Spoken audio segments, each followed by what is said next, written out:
ain't no more sorrow. No grief or pain.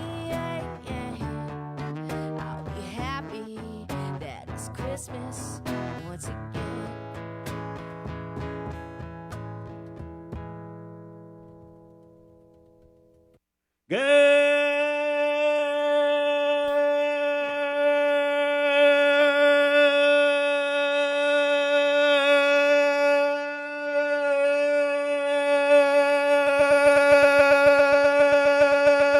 Good morning, Guam. Good morning. Good morning, Sabrina. Good morning. I feel like everyone's still sleeping. Is anyone? Hello. Well, you know what that would be, right? Uh, Scientifically, that would be the delightful after effects of tryptophan, which is in the turkey. which is in the turkey. Right. Yeah, I felt that all day yesterday, but I didn't eat any turkey, so What'd you eat? I ate ham. Oh. I ate everything. Oh, It was like carbs giving. well, scientifically, then that would be the other delightful effect, just lazy assness. Yeah, that's it. There's a chemical in there. Very common at Thanksgiving. Hey, happy Thanksgiving. It's still Thanksgiving in the States, of course. But just want to wish you guys a happy Thanksgiving. So thankful that you support us. And the show and the link and everything we do here at KUAM. Good morning on you. Good morning, Link team. Good morning. Right on. Yeah, it's not a holiday.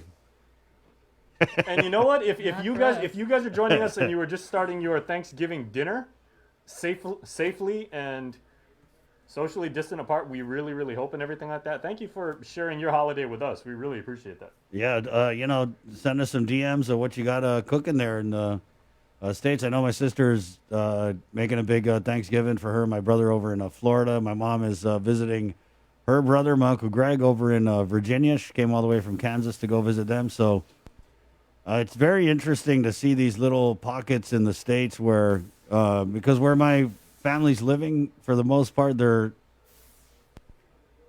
I guess they're not like so crazy with the COVID. Where she is in Florida and then in Virginia. Because, I mean, I was looking at the pictures. They're going around with no mask. So it's pretty interesting to see that. I didn't see any Saipan Thanksgiving pics yet, but even in Saipan, they don't have COVID there. So You know, I want to start the show by giving a special shout out to my brother-in-law. I just want to say thank you so much, Marcus Dietrich, for taking care of my baby sister, man. I cannot thank you enough. And you know, the first time I actually met him was at the wedding rehearsal. oh, wow. And what's crazy is that, side story, what's crazy is Stacy, my sister, and Marcus never knew each other.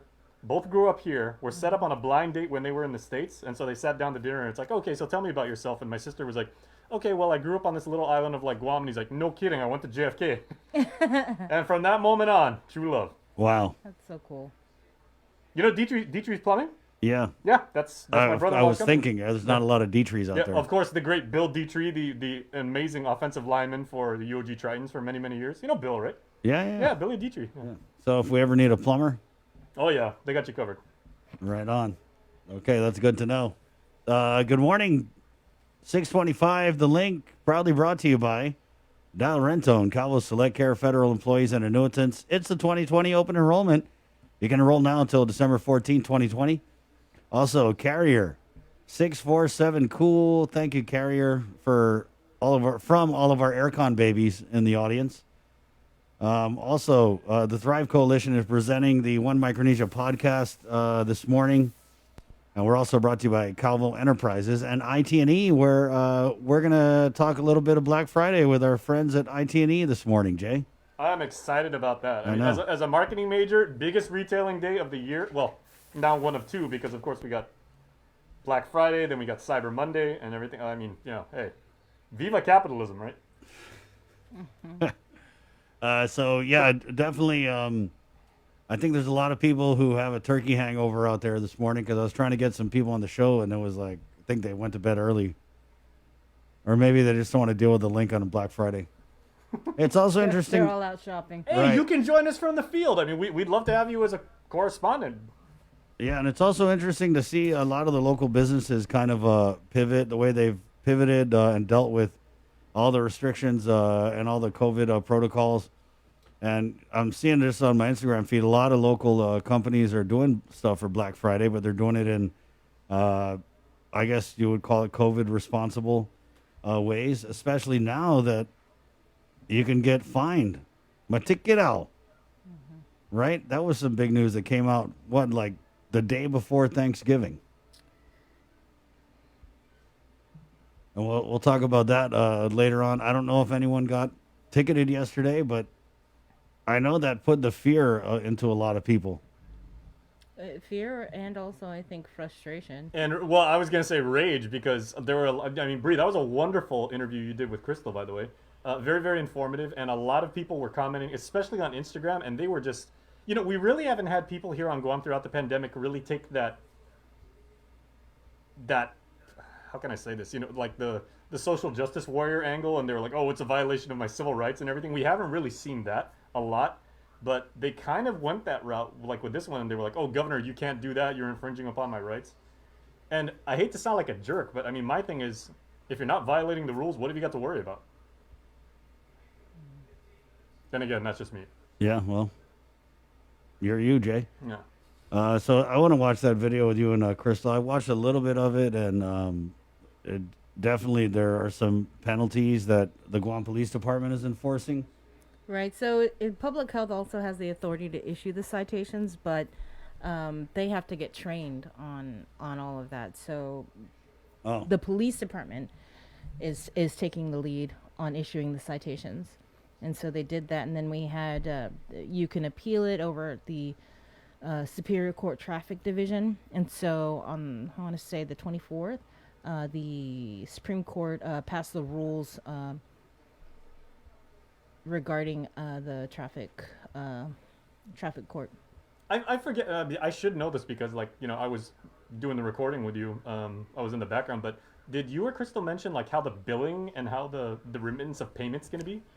Well, everything goes through the traffic court over at the Superior Court, but the monies that are deposited, they're creating this COVID-19 account. So the monies from the citations go to, it's split equally between public health and GPD. I'm just hoping there's not going to be like super long lines because there's all these people that are like, okay, well, I got cited now. I mean, Well, you would hope that they, are you following can mail the in guidelines. a check. Yeah, you can pay by credit card, whatever, Yeah, I want to watch that video. I think it's like, what, $100 if you're not wearing a mask? I think it's more like social, if you're violating the social distancing yeah. guidelines Right. and directives. And so basically governor's executive orders. The fines and penalties for citizens and residential people like us is, I believe it's like 100, and then for the other major violations it's 1,000. Take that and multiply that by 10, and that's what you've got for the rates for the businesses. Right. Yeah. I think I saw one that was like third offense is like $10,000 or something. Yeah, you could find 10 large, man. That's no joke. Hey, GPD could use the money. GPD gonna be out there ticketing everybody. Remember that joke they used to make about, it's for the policeman's ball. I mean, now it's for the Guam Police Department, public health. Because, we're running out of time to spend that CARES money. They had to find another funding source. Right, and there's still $41 million that has not been spent. Yeah, so maybe we'll all get a Christmas. I think they should just Christmas it out to the people. Right? We haven't... I mean, how many of you guys were banking on a second stimulus? Remember when they were talking about, there's going to be a second stimulus? And I know a lot of my people were like, hey, yeah, Park, can I borrow 100? There's going to be a second stimulus. It's in the Congress. Yeah. And then it just petered out. I know some people were like, man, no worries. I got another 1,200 coming. I was like, Right. Okay, did you sign off on that bill? Because Yeah. we haven't heard anything about that. Yeah, so I don't know. There should be some kind of aid for everybody. Okay, Sergeant Tapau confirmed. It's 6:30. This is the Link on the Breeze 93.9. You guys ready? You want to share your Thanksgiving stories, or you want to do it later, or what? Sabrina cooked a turkey for the first time in her life. I think that's a story. Oh yeah, how did that go? By the way. Well, I had my brother. We were on FaceTime, giving me the step-by-step process on how to baste it and all of that. And I wasn't sure, should I brine it or whatever. And then I was reading the instructions and on the turkey, and I didn't think that I needed to because I guess when you brine it, it makes it juicy. Right. So I didn't brine it, and it was dry. And that's like a 6-hour job, right?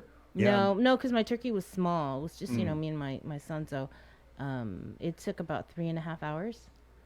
Wow. Okay, It's the sides really that you're like, oh my gosh. Well, one of us made something that was very, very successful on Thanksgiving. Chris, that video that you made for, you put that on Instagram, right? I was getting sent by that from people not in KUM, and they're like, "Oh my God, Chris's thing is hilarious." Yeah, that was pretty funny. Well done. That was really Thanks. nice. Yeah, we're just sitting around Wednesday. Seeing you as an apron isn't, with no shirt on underneath, it isn't exactly the way I wanted to spend my festive holiday. But I think I really deserve an award for flexing the whole time I was shooting that without my shirt. It was like, hey, Thanksgiving. Flexing or holding your breath? Yeah, I was gonna say it is very, very impressive to be doing spoken comedy and hold your breath at the same time. Yeah, it was like some deep breathing or something. No, that was super funny, bro. Yeah, well done. Yeah. It wasn't even my idea. I mean, Rio was like, hey, you should do a video, a message out there so people don't go overboard with Thanksgiving. And I was like, oh, yeah, that's a good idea. And then, she was like, hold on, I got costumes. And that's where it kind of like turned. But, yeah, I was Let's get that on the show later today. We'll play that, right? I was trying to do a thank you message out to everybody because, I do a lot of videos, and you never know when you put something out if it's going to, and I'm not putting it out to stick or not. I'm just putting it out because I feel like I have this platform on my social media where, people are watching it. So I was like, we should put out some kind of responsible message, but not be like, you guys are stupid, don't gather, something that we can relate to. So, man, my Instagram, the messages, and people shared it on Facebook, and then, on late Wednesday night, I started getting it back on WhatsApp. So I don't know who screen recorded it or something, but it went all around. And then Thanksgiving just all day, and it's so cute when people send me the videos that I do. They're like, "Hey, I don't know if you saw this." Yeah, I'm in it. I saw it. That is the. I mean, man, I'm amazed your dog can fit in the chair this morning because when people send you a video that you made on WhatsApp, that's the ultimate. Yeah, when they do it over 100 times, it's even crazier. Your phone must. Man, guys, the governor even messaged me. Really? Thanksgiving morning, she WhatsApped me and she was like, "Hey, Chris, I just want to thank you for putting out that. It was a good message about taking it, saving Thanksgiving so we could save Christmas." And then she was like, "Happy Thanksgiving." So I was like, "Oh wow, I'm thankful for that." And you know what? That's always been your comedic style because everybody's like, "Oh, Chris is kind of like the, sniping comedian and everything." But you've always made funny things with a point. I mean, there is some sort of moral at the end of your story. Right? Yeah, well, I've always appreciated that about you. I could never do that. One of the sayings that stuck with me since I was a kid was, it's from Mary Poppins.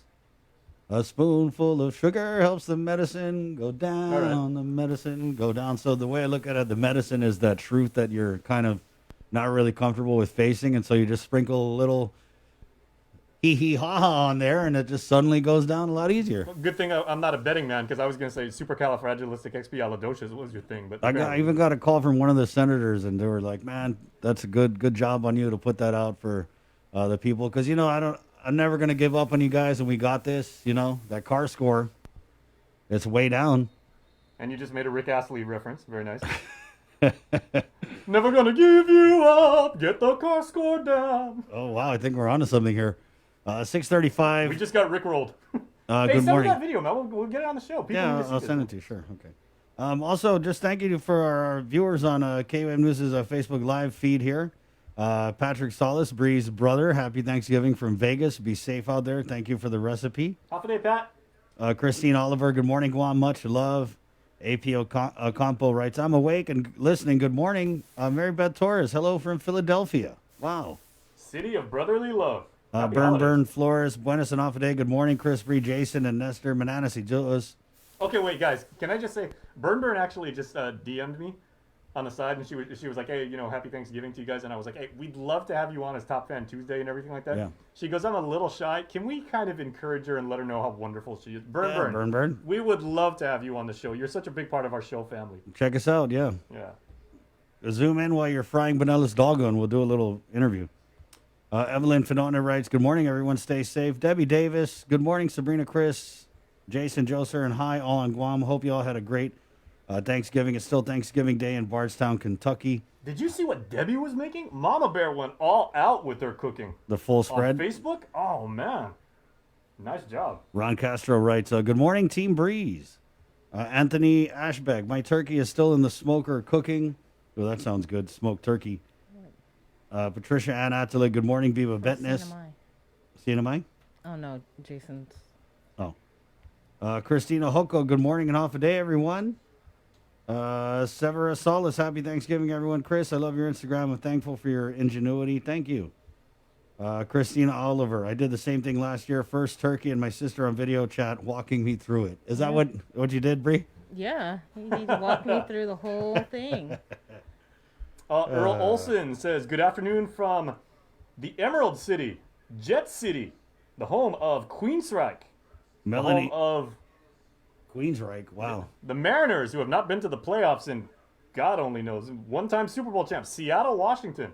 I love Seattle. Melanie Untalon writes, I You heard... used to live there, right? I lived there for 10 days. 10 days. That's a big joke. No, I tell everybody, and they're like, how can you say you lived in Seattle? I was like, because I was there and I paid taxes.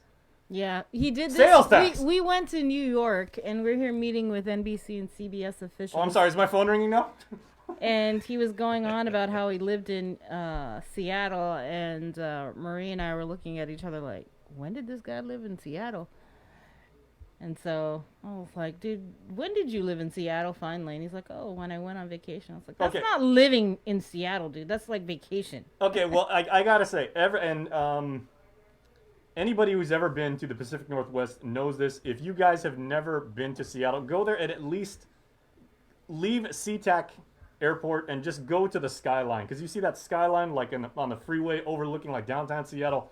One of the most beautiful things you're ever going to see in your life. It's amazing. Take it from Jay. He used to live there for a minute. Go Mariners! For a minute. Melanie Untalon writes, I heard you looked sexy from behind. I don't know who she's talking about, but I know can she ain't guess. talking about me. That's actually my good side. Okay, wait a minute. I don't want to brag, guys. I don't want to brag, but a lot of times I get this, I'm not going to brag about it, but... Here we go. A lot of people tell me that I look like Vin Diesel from behind.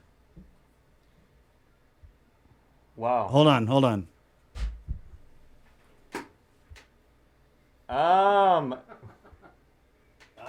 The highest compliment I can. That's a lot of room for a tattoo. Ding it. There you go. Yeah. That's a big canvas if you want to like get body art. I don't want to brag about it really, but that's what they say. Brown Sugar Tea. Good morning, Chris, Bree, Jason, and the crew from Brown Sugar Tea from the LBC.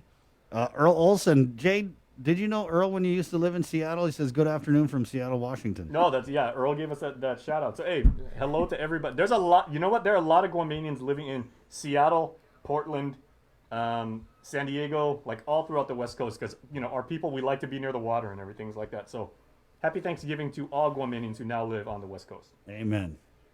Especially those living in Jason's old stomping grounds of Seattle.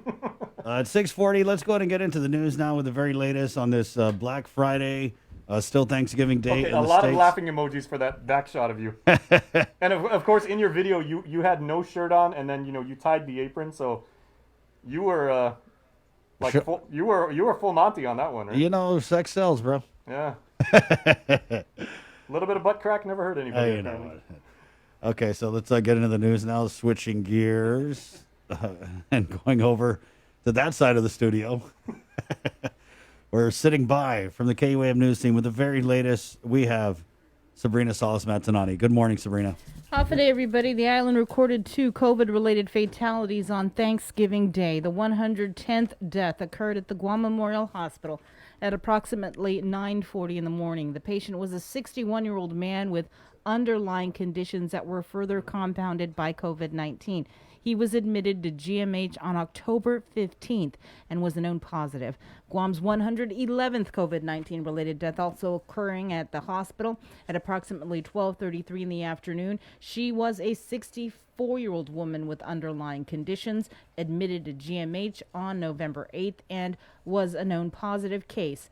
The Joint Information Center also reports that out of 237 samples, 43 returned positive for COVID. There are 1,680 people actively fighting the virus, while there have been 4,957 recoveries. Guam's current COVID case count is now 6,748 people who have contracted the coronavirus since March.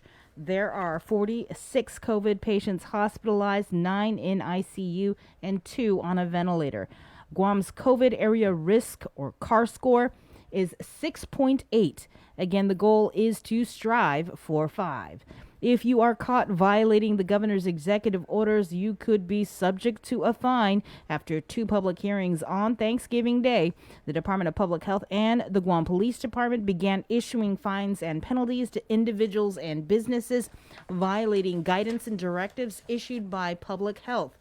For individuals failing to comply with guidelines related to congregations or social gatherings, social distancing, and wearing of masks when congregating with persons not from the same household, or restrictions on the use of public parks or beaches, and on organized or contact sports, the following penalties would apply. The first offense, $100. Second offense, $250. The third offense and each additional violation thereafter, $1,000. For businesses and nonprofit organizations failing to comply with guidance and directives related to the submission of mitigation plans, occupancy limits, the following fines would apply. First offense, $1,000. Second offense, $2,500. Third offense and each additional violation thereafter, $10,000. Challenges to these citations can be made through the Traffic Division at the Superior Court. The fines collected from the citations will be shared equally by the Guam Police Department and the Department of Public Health, with the money being deposited into the DPHSS COVID-19 account. Also, you can report a violation by calling 311. And here now is more news.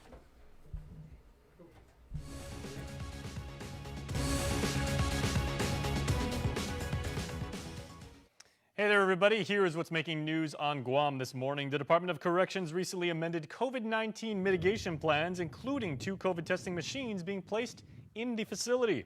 This is in order to test arrestees prior to entering the agency. And according to Director Joe Carbolito, they plan to have the Abbott rapid testing machine and Binax now. The plan is we're going to use the Abbott now. We're going to use both machines. So we're going to use the Abbott now at the front end, right, on when they first get processed in, and then we're going to keep them in the quarantine area for 7 days. So if they start testing, if they start being symptomatic, then we're going to retest them with that Binax. The director says the department is awaiting a certification mandate from GMH for the test machines. Moving to public health, that agency's Environmental Health Division continues their sanitary and coronavirus inspections. And according to Remelisa Oriondo, the environmental health officer, there are currently only 5 inspectors that go out in the field, but there are plans to bring more on board. I believe we are in the process of looking into hiring more people. We did get 2 new environmental public health officers. They are still in training, but they were also assigned COVID-19 responsibilities. Therefore, they were assigned to another COVID-19 section. The 2,000 health-regulated establishments locally are divided between 2 field inspectors. That does not include their responsibility to inspect non-health-regulated establishments that are both under the public and private sectors. And also, let's take you down to Sumai now at Big Navy, as Naval Exchange Guam will host their annual Navy Blue Weekend starting today and lasting through Sunday. The main store, the home center, and home gallery will be open to accommodate holiday shoppers, all while adhering to health guidelines, including occupancy limits, customers waiting in their vehicles before entering the NEX rather than standing in line in person, social distancing, and customer screening checks. Now, the post-Thanksgiving Day sale is the Navy Exchange's annual take on Black Friday for those with eligible card holders, veterans, and dependents. You can see the full list of exchange hours if you would like to do some shopping if you do qualify. Check it out right now at KUM.com. Now, let's get you back to more news right here on The Link.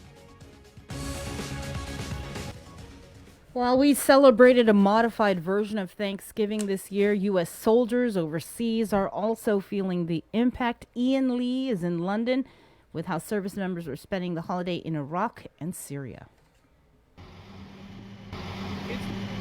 It's Thanksgiving on the front lines, but the mission doesn't take a holiday, and neither do the troops.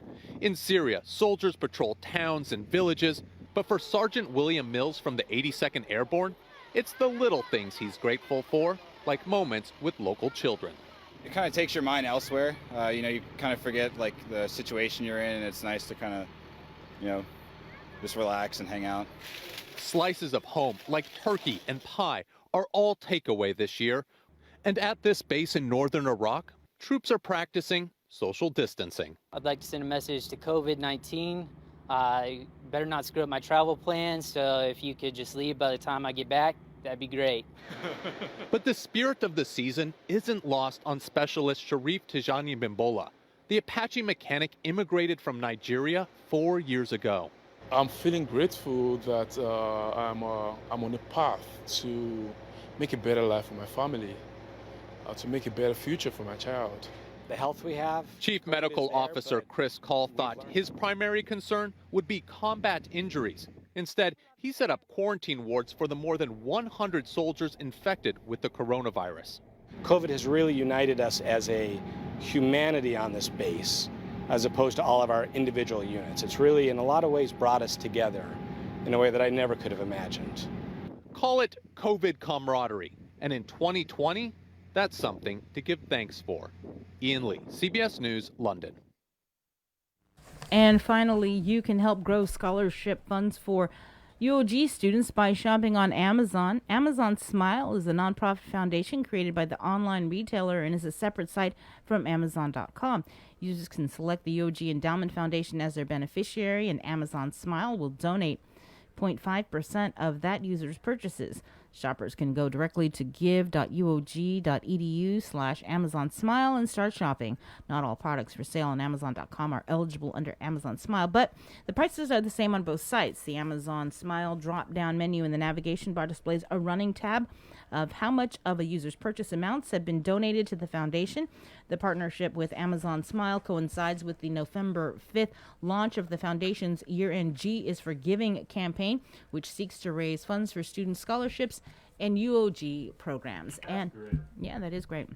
And that is the news for now. Stay tuned for more on the link after the break. Even a small gesture of kindness can brighten a child's day on Christmas. With donations more challenging to deliver, this year, the Salvation Army is in need of your help with their Toys and Joy Drive. Donate new toys or gifts for children and teens anytime between 9 a.m. to 5 p.m. at their Teton office drop boxes up until December 22nd. You can also drop off your toys to our donation drive-thru in our parking lot in Harmon between 7 a.m. to 2 p.m. on Giving Tuesday, December 1st. Let's all do our part and dig deep to bring some joy to kids in need this Christmas.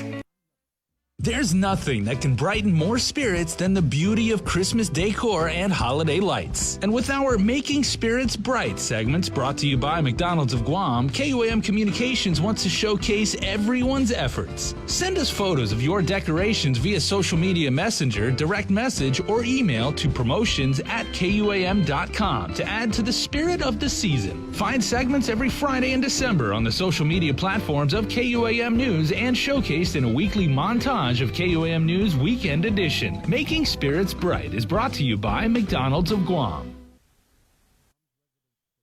Today, the KUAM Care Force is calling upon our island community to come together for Giving Tuesday on December 1st for a safe way to help take care of our island family. On Tuesday, December 1st, stop through our parking lot in Harmon for our donation drive-thru. We're helping the Salvation Army's holiday campaign. You can drop off your non-perishable food items and gifts for kids and teens to our curbside attendants so we can help ensure your safety. We'll have holiday entertainment while you wait, refreshments, and other goodies for donors. And the link will be live on location. So you can be part of the show.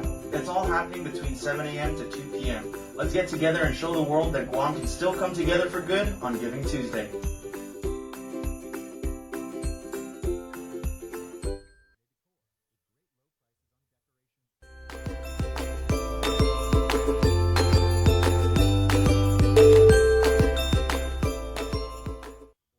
The Christmas Pops virtual marketplace is kicking off on Sunday, November 29th, showcasing local vendors, crafts, and gift-giving ideas to get your holiday shopping season going. Watch our Christmas Pops virtual marketplace special on Sunday, November 29th on KUAM TV8 at 11 a.m. and Facebook Live with lots of interactive features and giveaways. Then find all the vendors featured on KUAMChristmasPops.com. The program will be encore through December and on demand on the stations of KUAM Communications. There is still time to become a vendor. Visit KUAM.com or email Betty-Ann at KUAM.com to find out how. On December 29th, let's check off Christmas lists and support our local economy while doing it. The Christmas Pops virtual marketplace is presented by Stroll Courier. Get all your packages, documents, and gifts delivered island-wide. Visit strollguam.com/courier and book a delivery today. Domino's. Visit domino's.gu for faster, easier online ordering. And JA Guam, bringing the business of life to life.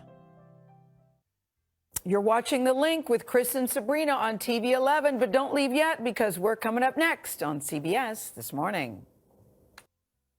We got your 6. At 6 a.m. with The Link on Breeze 93.9 FM.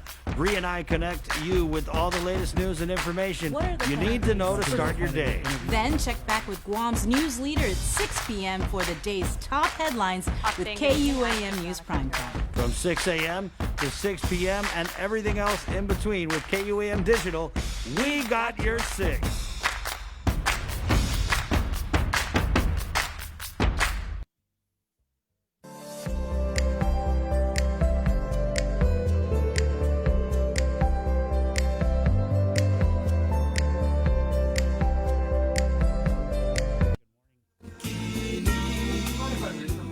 Yeah, Jay, hold on. Go ahead. Okay. Mama Bear, Debbie Davis in Bardstown, Kentucky again. Our very first top fan says, okay, here is what we're eating, guys. We're eating turkey, homemade turkey gravy, homemade pan dressing, mashed potatoes, green beans, carrots, seasoned with country ham, sweet potatoes with marshmallows. That's your favorite. Oh, no, you said yams with marshmallows, right? Yeah. Homemade mac and cheese, rolls, and deviled eggs. You guys check her out on Facebook because she posted a picture of those deviled eggs. They look insane. 4 pies, homemade pecan, pumpkin cream, chocolate cream, homemade apple pie with crumb topping, which again she posted and is like sinfully good, and pumpkin roll. You'll sleep good after that. You might sleep while you're eating it. Wow, Mama Bear, that sounds really good. And you know what? That's a great way to stay home, stay occupied, and make something amazing. I mean, Chris made an amazing video that's funny. You guys share your food pictures and everything else. Yeah. Great job. Don't be scared to share. It's in our culture. 6:55 Friday. So, there was a little curveball with the weather on a Monday as we saw I don't even know what do they say, banana storm or whatever, but it was pretty bad. And so we wanted to get Landon from the National Weather Service on, mostly because we wanted to see how he decorated his office this week. Landon, so are you full Christmas now on Black Friday? Well, I haven't Black Friday yet. I was thinking about going by Macy's on the way into the office this morning, but it was just too many cars in the parking lot, so I didn't have quite the time. I'll probably go right after this and then to Home Depot and also get some more items for my office because my office is very festive right now. Wow. I'm trying to get about 10,000 more lights in here. I think I can hang them from the rafters somehow. But right now I have an air conditioning issue. I think the unit for the front half of the building where all the management offices are, that broke down earlier in the week. So it is pretty hot in here right now. And there's so no I gotta windows get that there. Fixed. We have windows, but they don't open. Wow. I can open up the blinds, and That's about the federal as good as it government gets. for you.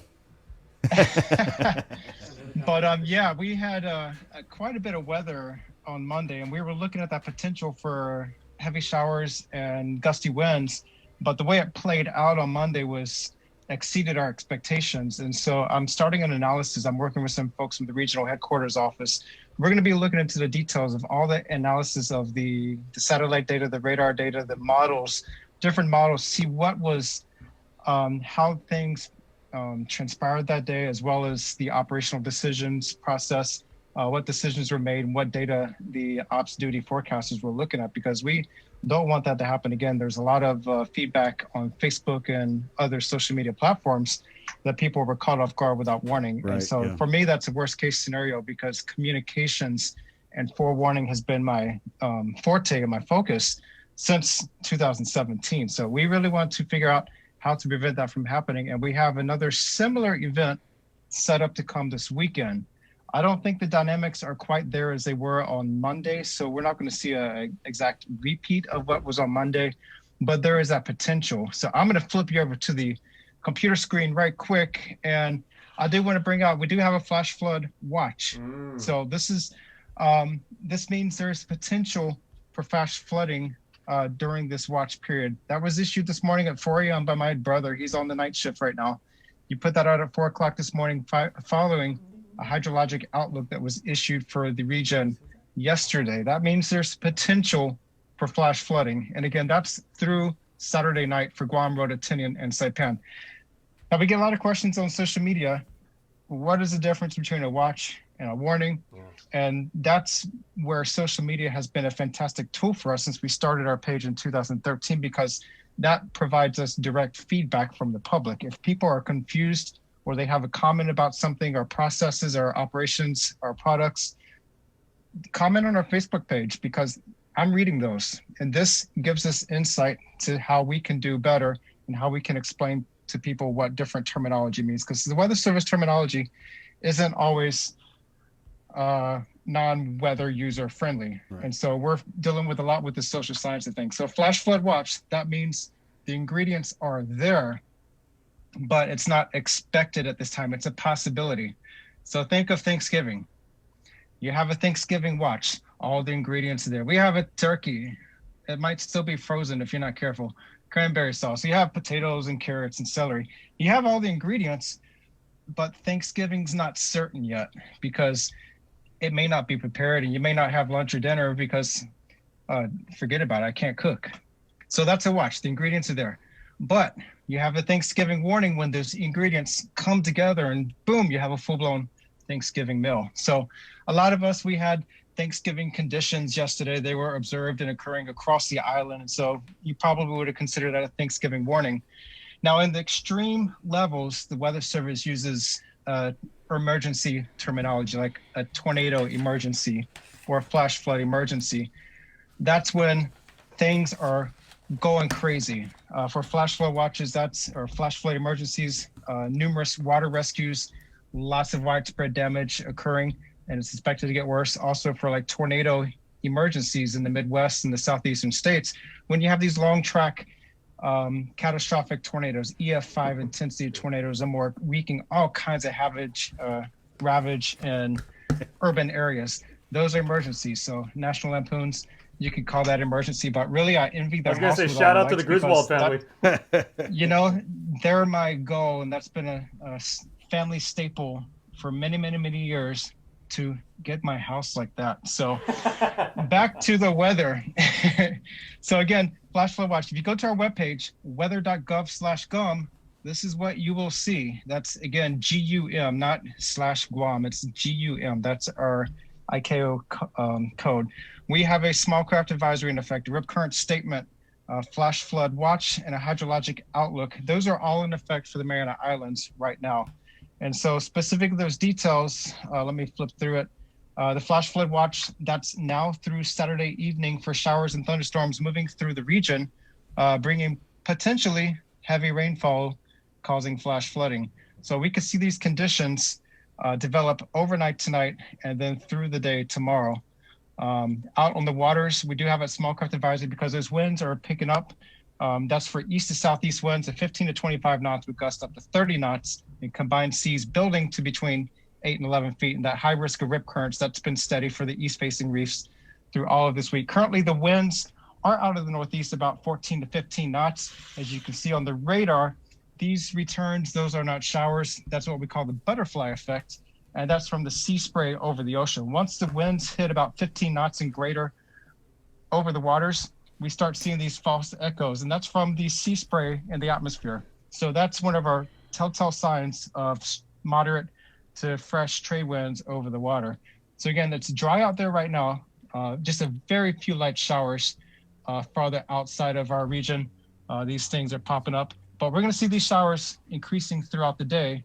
And I'm going to go to the water vapor satellite, and this is what we're dealing with. So the yellows and oranges, these are the dry air. So Wake Islands and then Hawaii, it's always very dry and arid over there. But we have this plume of moisture across Chuuk, Pohnpei, Koshari, Madro, and this is all surging our way. So I'm going to zoom in. We have that upper level feature. This is a upper level circulation. This was a factor on the Monday event, but it was in a different position associated with the low level disturbance on Monday. So those ingredients came together. This one's not aligned exactly like Monday was, but we do have that upper level disturbance here that's going to help fuel the showers and thunderstorms later today and tomorrow. And then this low level moisture pushing in with the trade wind surge coming in. So all these whites, that's intense showers and thunderstorms, very deep convection reaching high up into the atmosphere. The blues are more mid and upper level cloudiness. But once we see these white clouds, this water vapor, this very moist air come over our area, that's where the showers will increase. So I'm going to flip over to the infrared satellite. And again, it's pretty clear over Guam, Mauritania, and Saipan this morning. Not much action this morning. So if you want to do Black Friday shopping, do it now. Do it this afternoon. We're not going to see things start moving in this afternoon like it did on Monday. It's going to be more like tonight and then into tomorrow. So showers will be increasing tonight. We see that leading edge of stuff moving across 150 longitude.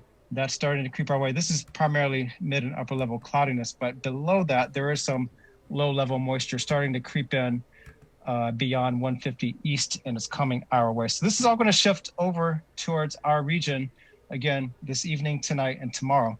And again, if we see that potential increasing for flash flooding, we will upgrade the flash flood watch to a flash flood warning, which means flash flooding is imminent or occurring. So that's going to be the theme, and we have to watch out for this.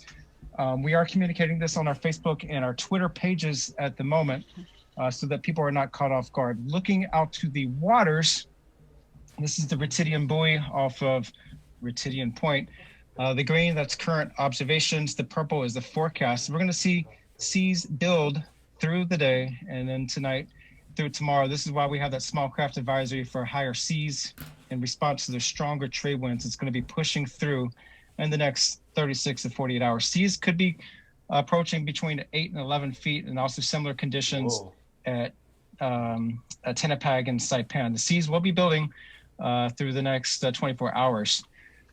I'm going to go to one of our hand maps. This is, again, I showed you, I think it was last week, the hand analysis. This is a polar orbiting satellite. So Guam and Sinamai is right there. Those green colors, those are the wind barbs showing winds of 15 to 20 knots out of the east-northeast. But down to our southeast, we have a lot of yellows. And what we're seeing is a lot of trade winds. So we're going to be seeing these trade winds, not just through the week, not through the weekend, but into next week. And we can see a showery pattern. This is where the axis of convergence, the ITCZ, is located across Micronesia. So it could be a very wet pattern for most of eastern and central Micronesia, and possibly for us into the week. Will it be a widespread washout? Probably not, but it's going to be wetter than it's been this week, with the exception of Monday and Tuesday. So that's all I've got. The big thing to keep in mind is stay tuned to updates. Keep an eye to the sky. If you have tents and canopies that survived on Monday, make sure they're secured, because it's going to be gusty tonight. We could see wind gusts again up to 30 to 35 miles per hour with some of those heavier showers where you have the thunderstorms. Those thunderstorms could push down those stronger winds that's 2,000 to 5,000 feet above the surface, push those down to the ground and cause problems for anything that's loose or not secured at the ground level. Landon, let me just ask you a couple of questions about Monday. First, what was up with the sunset and that it like had that orange hue? Oh yeah.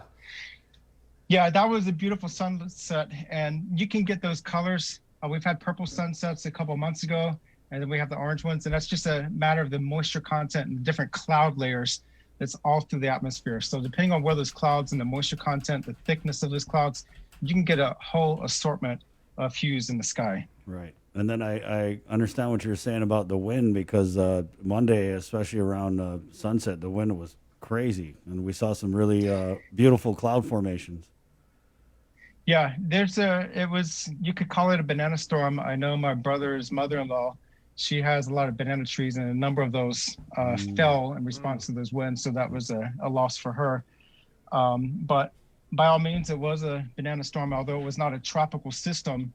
There are currently no active tropical cyclones in the region. But like I said, on Monday, the season's not completely over yet. And we can still see a couple of cyclones spin up in the region in the coming weeks, possibly some activity next week, but that's going to be all west of us. So it's going to be more of a thing for the Philippines Sea, possibly into the Philippines, but no tropical weather activity for us.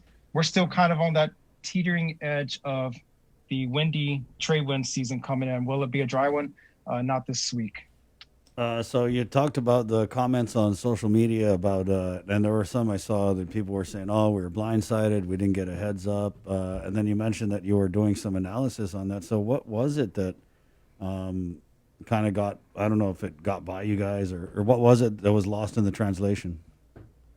Well, that's what I'm going to be figuring out. I've talked to the regional headquarters, and I was actually on vacation this week. So when I finished up with you on Monday, I left the office, and then I came back in when all that stuff started pouring in because of everything going on. My phone was going crazy with phone calls, messages.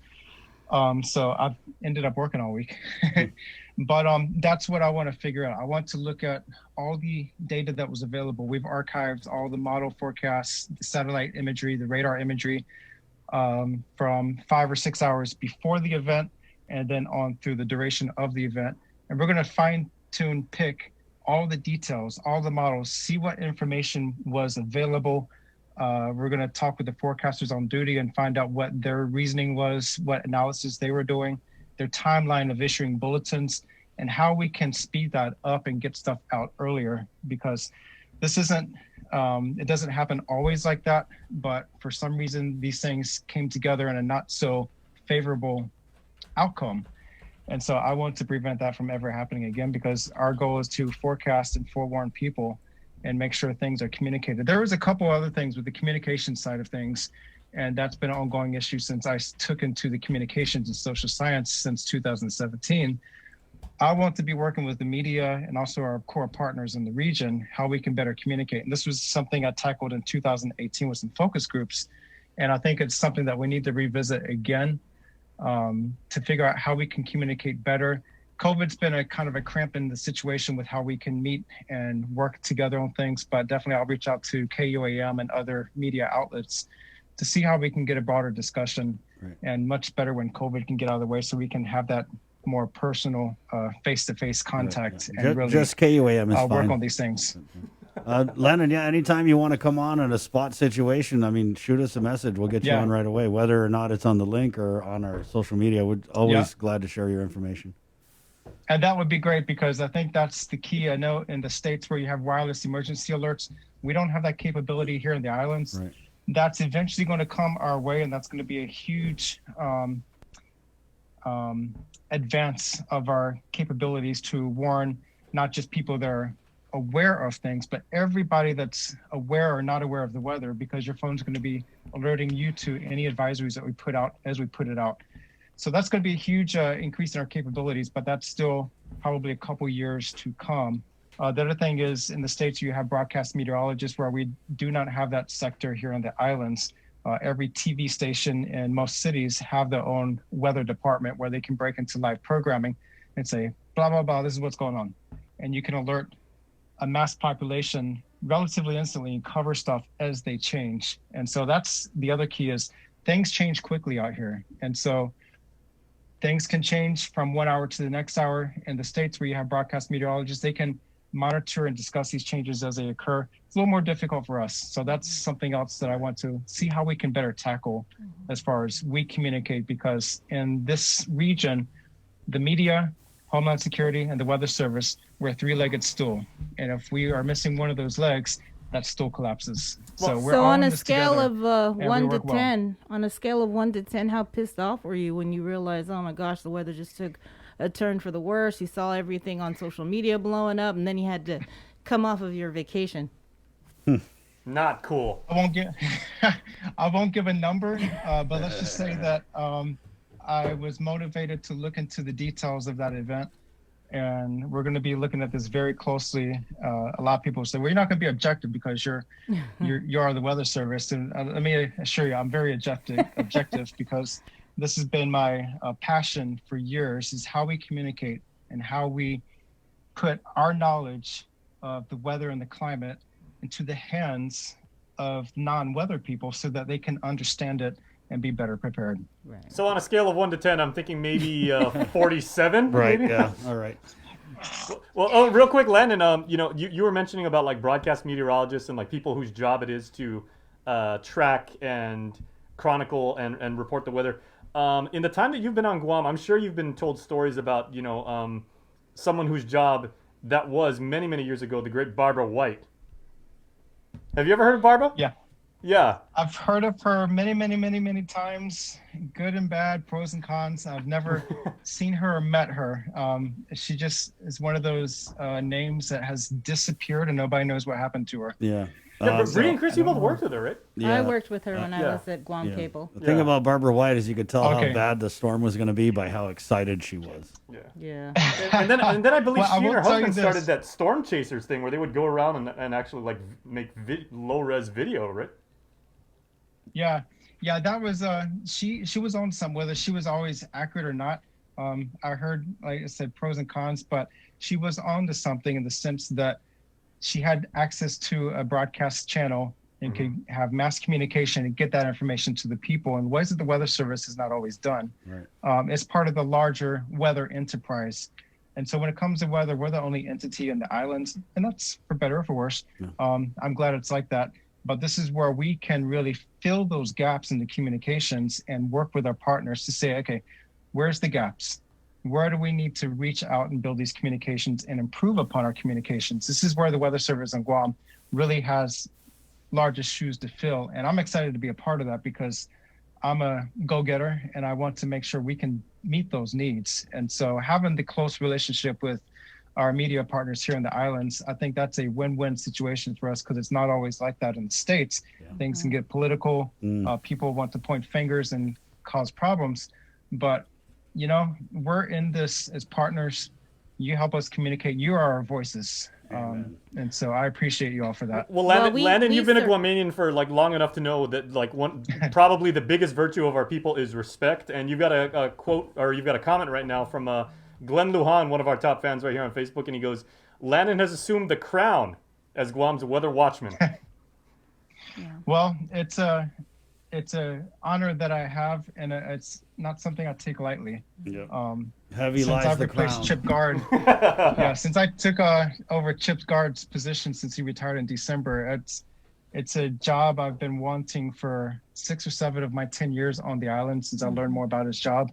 And I know that Chip was putting in probably 60, 70 hours a week in this job for on-site duties across Micronesia, and all these other things that he was involved with around the globe.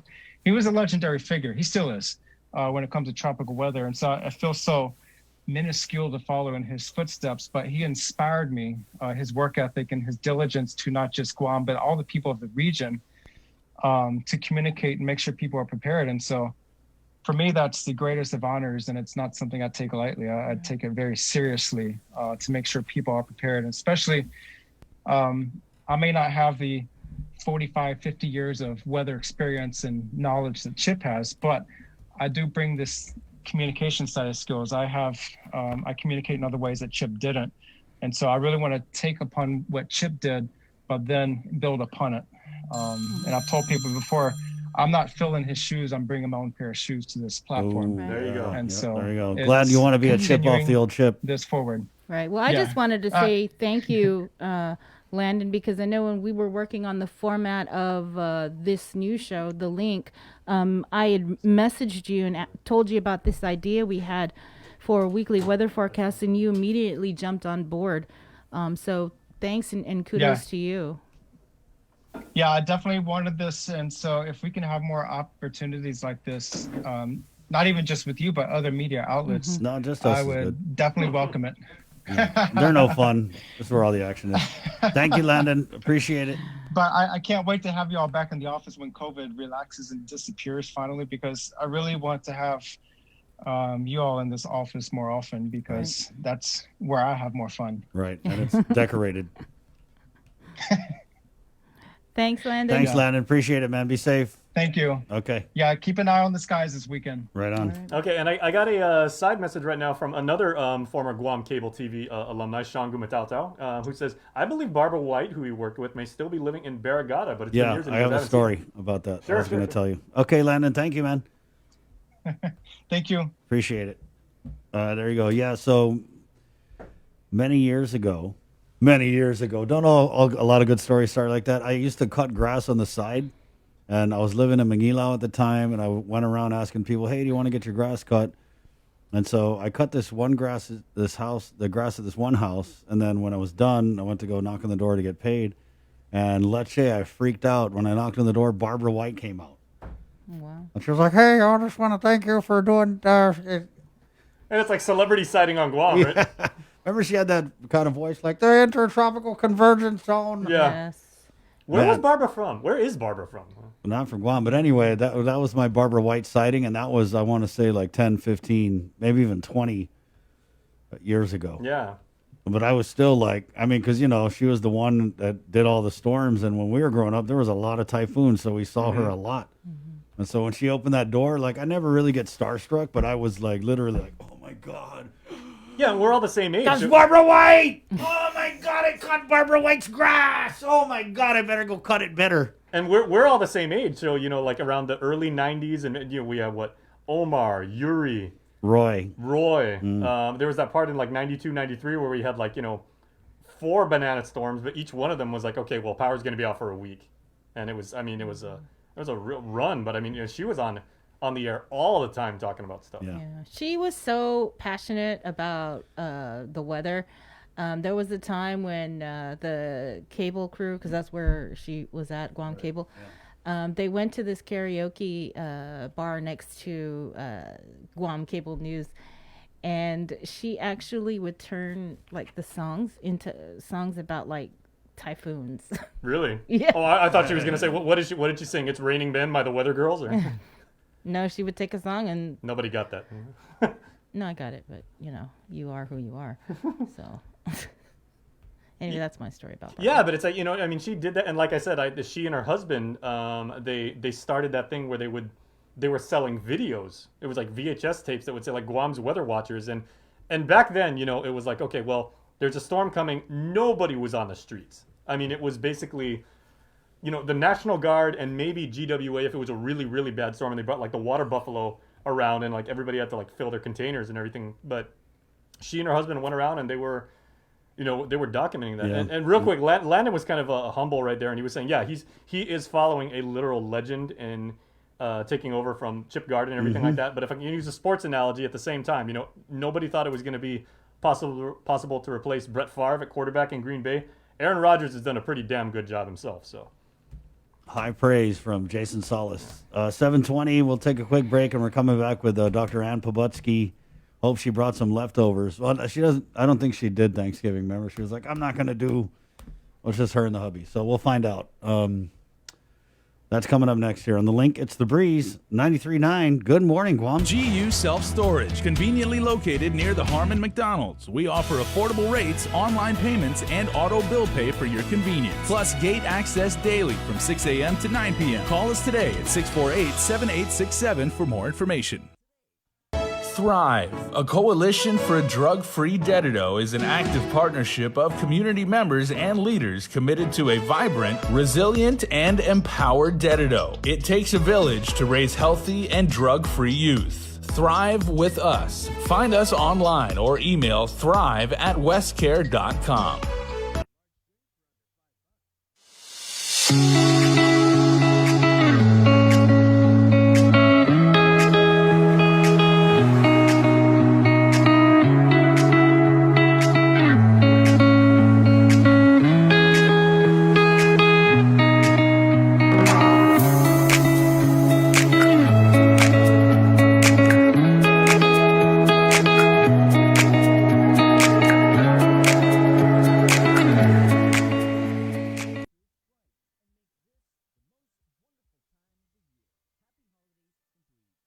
The holidays are almost here, and we could all use an extra dose of cheer and joy this year.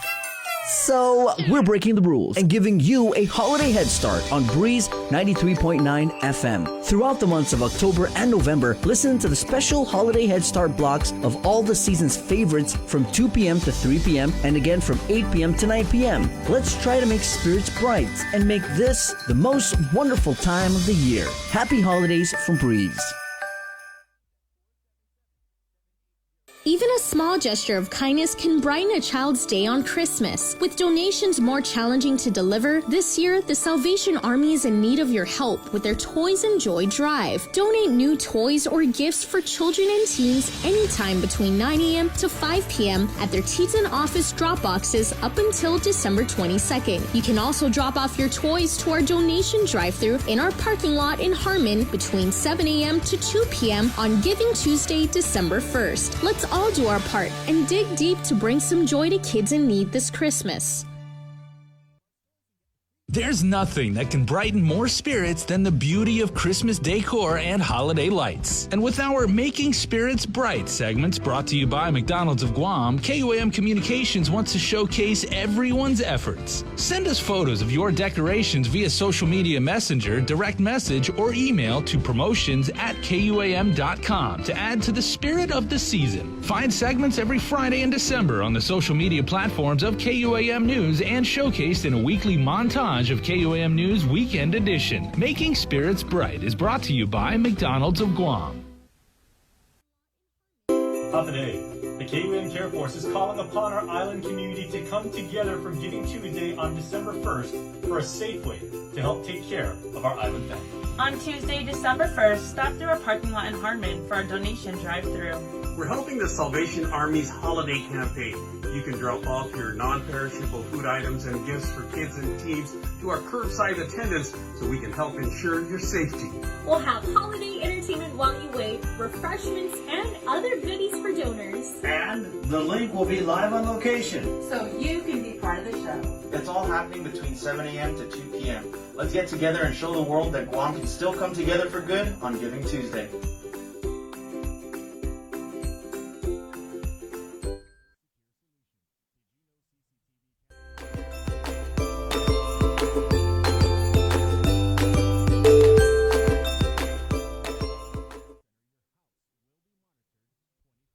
The Christmas Pops virtual marketplace is kicking off on Sunday, November 29th, showcasing local vendors, crafts, and gift-giving ideas to get your holiday shopping season going. Watch our Christmas Pops virtual marketplace special on Sunday, November 29th on KUAM TV8 at 11 a.m. and Facebook Live with lots of interactive features and giveaways. Then find all the vendors featured on KUAMChristmasPops.com. The program will be encore through December and on demand on the stations of KUAM Communications. There is still time to become a vendor. Visit KUAM.com or email Betty-Ann at KUAM.com to find out how. On December 29th, let's check off Christmas lists and support our local economy while doing it. The Christmas Pops virtual marketplace is presented by Stroll Courier. Get all your packages, documents, and gifts delivered island-wide. Visit strollguam.com/courier and book a delivery today. Domino's. Visit domino's.gu for faster, easier online ordering. And JA Guam, bringing the business of life to life. You're watching The Link with Chris and Sabrina on TV 11. Stick around because we're next on CBS This Morning. We got your 6. at 6 a.m. with The Link on Breeze 93.9 FM. Bree and I connect you with all the latest news and information you need to know to start your day. Then check back with Guam's news leader at 6 p.m. for the day's top headlines with KUAM News Primetime. From 6 a.m. to 6 p.m. and everything else in between with KUAM Digital, we got your 6.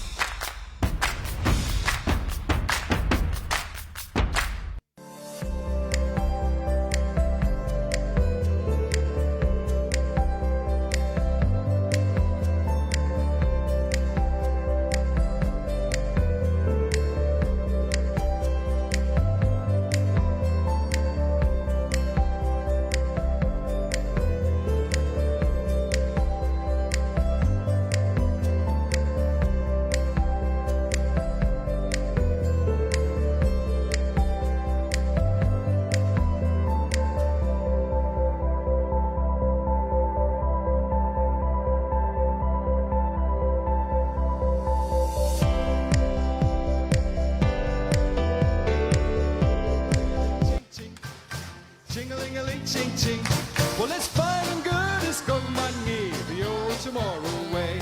Well, it's fine and good, it's going money the old tomorrow. All right, just the audience now.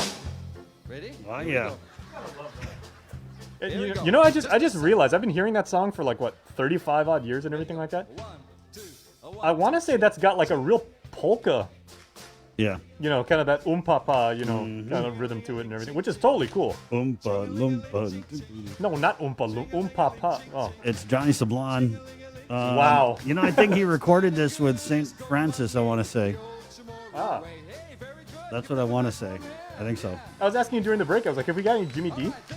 Look for some. That's, you know, the youngsters need to know about, you know, Jimmy D, aside from, you know. You mean Chamorro Elvis? Huh? Chamorro Elvis? Yeah. Aside Chim from, Elvis? I mean, the wonderful, you know, beach bar over at Sleepy Lagoon and everything like that. I mean, he was, you know, the entertainer here. Good morning. Yeah, so in case you didn't know, we're Christmasing already here. So on the Breeze, you catch Christmas music all the time. Yeah, Dr. Ann, we're Christmasing. It's a verb on Guam. Yep.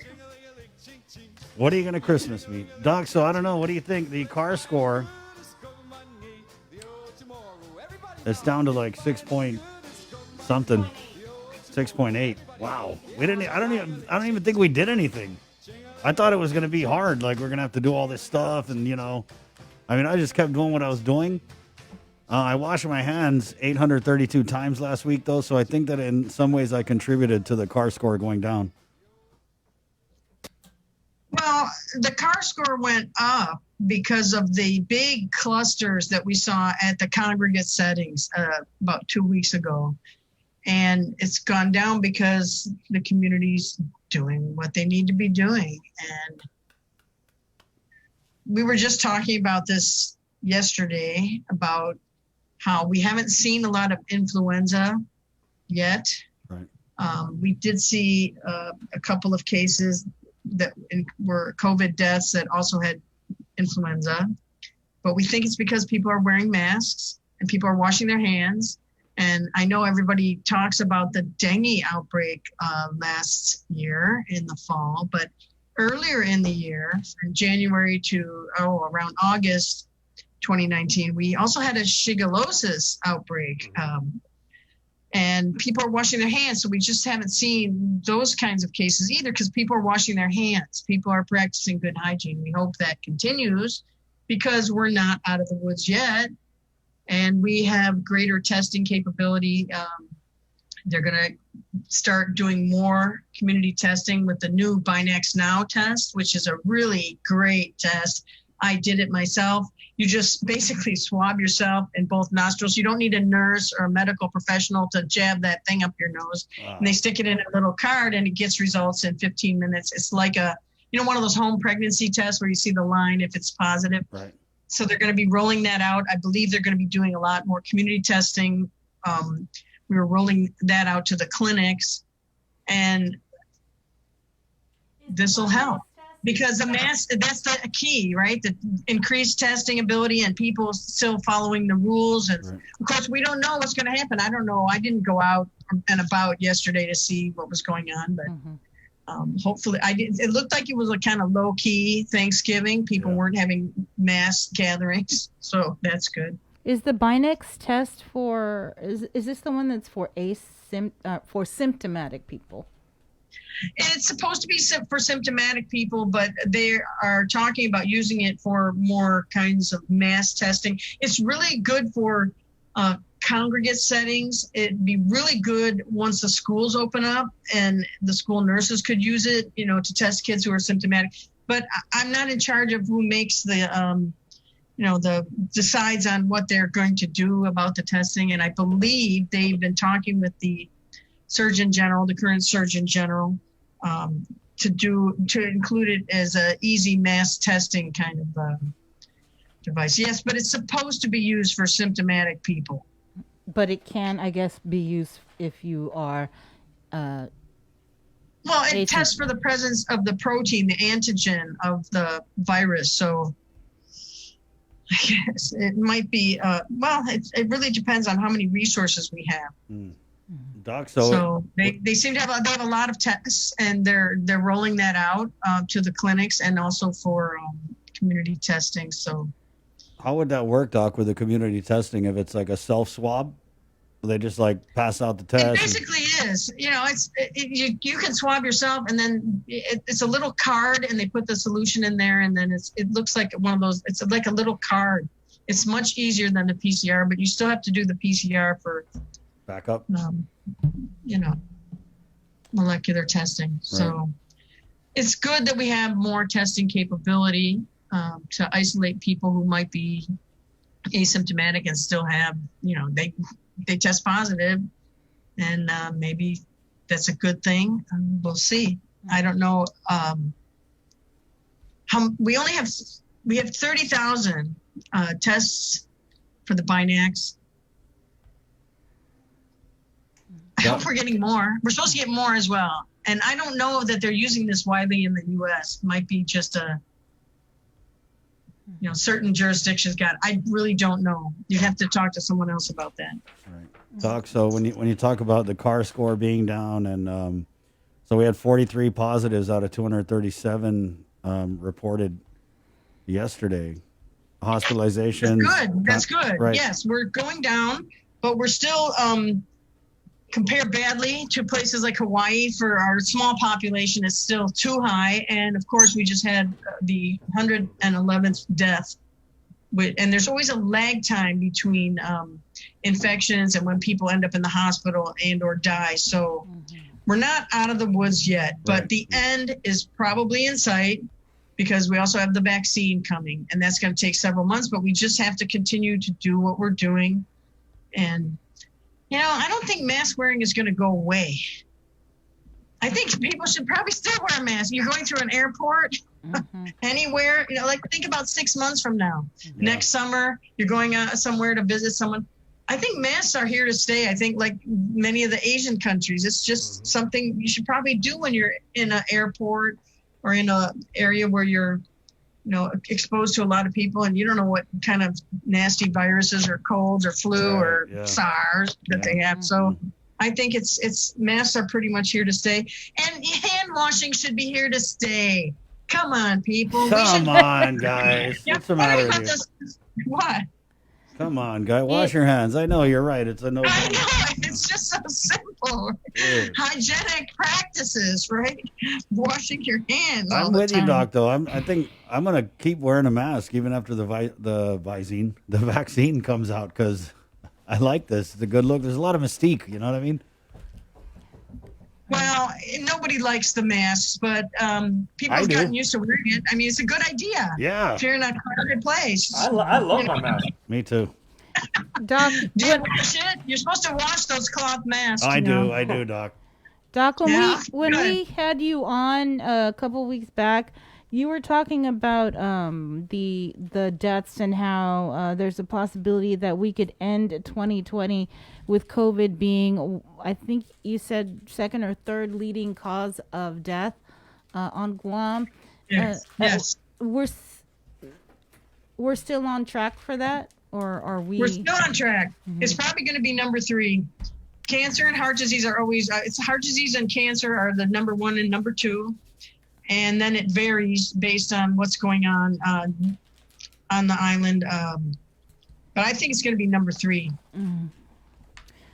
What about the new numbers that we're seeing? Are they more community spread or part of the cluster or clusters or DOC? I think it's just a community and household spread that we're seeing because of the congregate setting. We kind of dealt with that, and we're probably going to continue to see that until we can test everybody. There was talk a couple weeks ago about the National Guard or FEMA. Let's test everybody on the island. That would be great. Just test everybody all and, at the same time and isolate the people who are positive and move on from there. But I don't think that's going to happen because they're seeing a surge in the U.S. and other places. And they're not going to give us extra tests. I don't know. Maybe they will. And also some of this money is starting to run out. Some of the emergency money from, I believe I don't know if it's FEMA or the National Guard. Right. Doc, when you, I just kind of want to go back to when you said doing good, trending downward, not out of the woods yet. So Right. what are we seeing with these positives and just everything that's going on with the hospitalizations? Are these just, is it kind of tapering off from this huge surge that we had, or are these unrelated kind of new tests, or do we even know? I don't know the details. You'd have to ask the contact tracing people. There's actually some states that are just moving away from contact tracing. South Dakota just stopped doing it because of their surge. The emphasis this week from the Council of State and Territorial Epidemiologists was to just concentrate on household contacts. You can't contact trace everybody because that's where they're seeing the spread. I don't know if that's going to be the move forward here or not, but at some point it doesn't matter in the States anyway. I don't know about here. We're still doing contact tracing, and I don't know the details of what they're seeing. It's mainly been household spread, household contacts. And so we're waiting to see, is there going to be a Thanksgiving surge? And if we're going to see a Christmas, New Year's surge. We hope we're not. Hopefully people have been low-key and, following the rules and trying to contain this thing. What do you till we're out of anticipate, the woods. Doc? I mean, I don't want you to play crystal ball here, but we were told that if we get the CAR score down to 5, that social gathering restrictions will be could be eased. So just, I really want to ask, because I don't know how much of it is just political whim to save Christmas, but what is a reasonable easing of the social gathering restriction? Because I don't think we're going to go from 5 to like 50 right away, right? So what would be responsible in terms of rewarding the people, like we were told, right? Positive reinforcement to strive for 5 versus... Well, I don't think it's going to be lifted by Christmas. No, I think people are going to have a low-key Christmas as well. And until we get the vaccine here, and they're going to start with the healthcare workers and then the at-risk population, and then they're going to do the general population, everybody. And it's got to be, you have to get to a certain level of vaccination where you have, I forget what the number is, if it's 60 or 80%, but you can't have just 20% of the population vaccinated. You got to get a lot of people vaccinated to develop this, I guess, vaccine herd immunity. And that's going to take time, at least another 3 to 6 months. And then and we have really low vaccination rates compared to the U.S. We're really good about kids getting vaccinated when they enter school, but we lag behind the U.S. even then. So So, and the adult population for flu and pneumonia shots, it's also very low. We're about 43%, and the U.S. is 64%. So we've got to get those numbers up, and we got to get, and probably have policies developed about, you have to get, the kids have to have the vaccine before they go into school and that sort of thing. And it might be that they include that in the travel rules and regulations. And then maybe we can become like Hawaii and open up tourism. I was at Tucson last week. I was getting my car service, and I was like, well, I have to drive around. It's not ready. We went down to Tucson, and it's like a ghost town, there wasn't anybody there. So we want to see the tourists come back. We want to see the kids go back to school. So vaccination will be the key, and it's a question of how they're going to roll that out and the logistics of that, and how we're going to encourage people in our population to get vaccinated. It's like, got to do a jingle, Doc. to stop this thing and move on and get back to it, because that will be the turning point. How involved are you in discussions about the vaccine? Because we hear so many different things. I mean, people were saying, I think you might have said it's not going to be here next year maybe, but then we just hear, oh, it's coming for Christmas. There's just so many things, different things you hear. So what is the real story? I do not know. That's why you should call up Annette Ogden. She has been involved with the planning for the mass vaccination. Because I haven't been at those meetings, so I don't know. But they keep saying soon, and I believe the Pacific is considered a priority area. Wow. Well, the lieutenant governor was on the show earlier this week, and he talked about how they were working on the vaccination plan. And then, like you said, Dr. Ann, that it is going to start with the frontliners, the healthcare workers, and then they have to turn in this plan to the federal government. And that's something that they're actively working on, as the lieutenant governor mentioned. Right, and I don't know the details. I do know that they're going to prioritize healthcare workers because they're most at risk, and frontliners, and then elderly populations, just like the flu and pneumonia shots. And if you are elderly, you should get your flu and pneumonia shot now, so you can be ready to get the other vaccinations in, whatever, January. And then I believe they have it's called a mass vaccination campaign. And I really think you should get Annette on to talk about that. Yeah, we've been trying to. Is she there? Bring her on. Just call her in.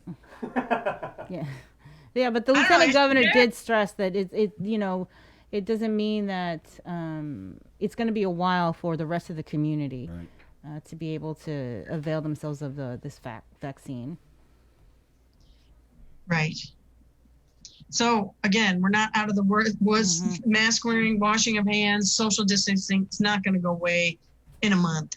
It's going to take months and months. Probably 6 months. Remember, I said this thing could take years. We're almost into a year. Right.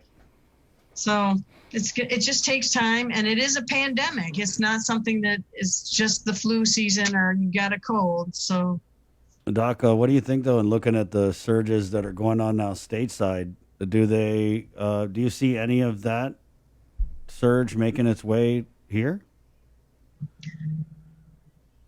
No, I think part of the problem in the U.S. is the people don't want to wear masks. Some groups of people don't want to wear masks.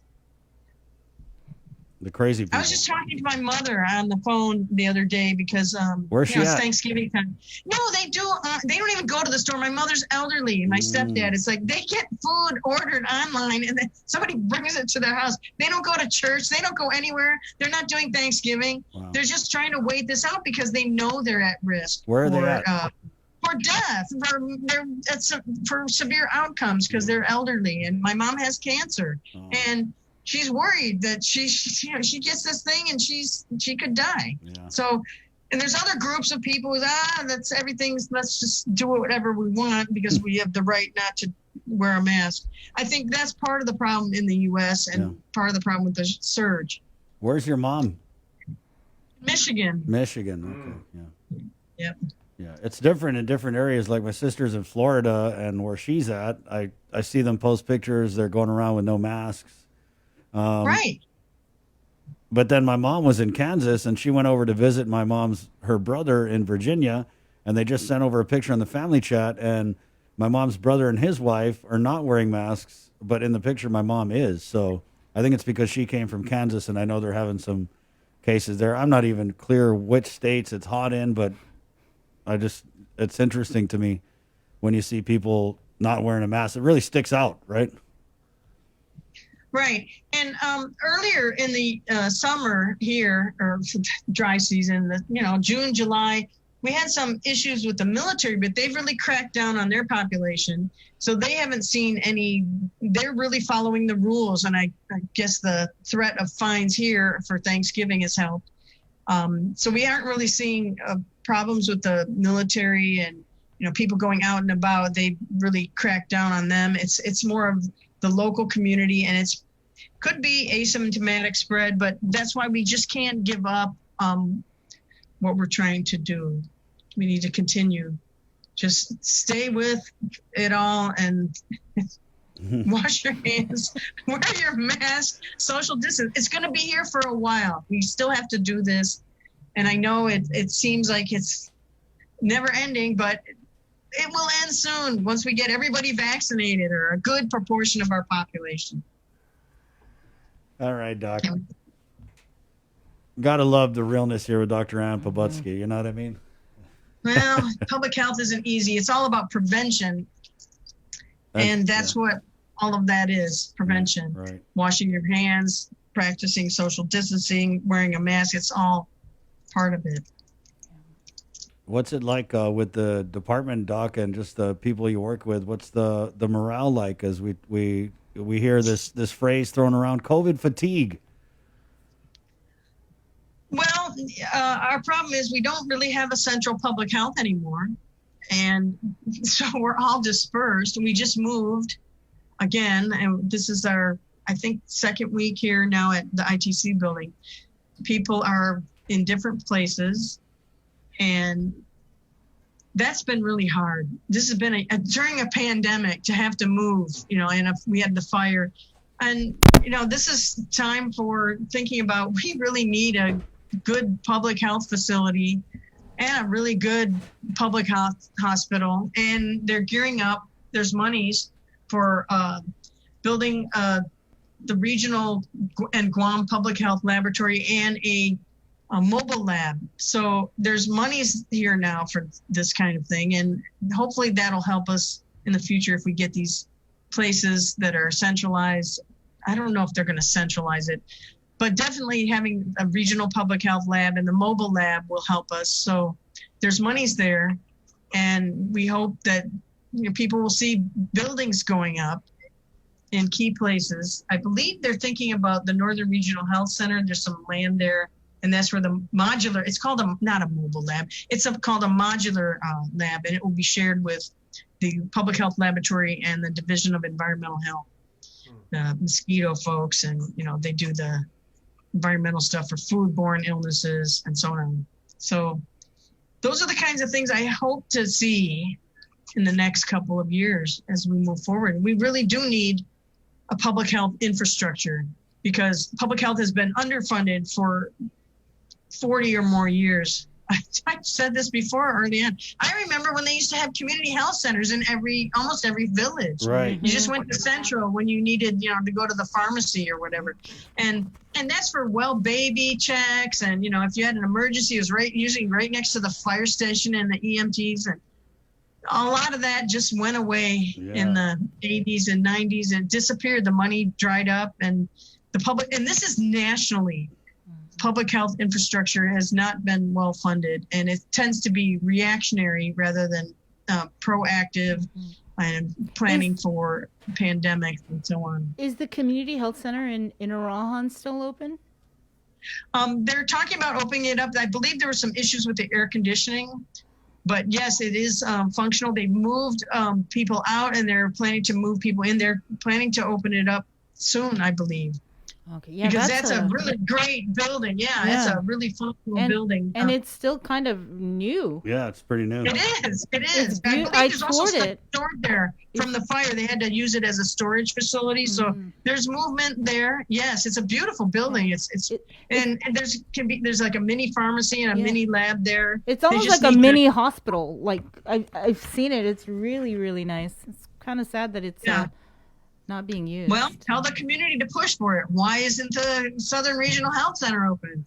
Can we get tested there? And I believe they have been talking about that. I believe there were some infrastructure issues and it was being used for storage, but they're talking about, opening that up as well. Yeah, they don't care about the South, Doc.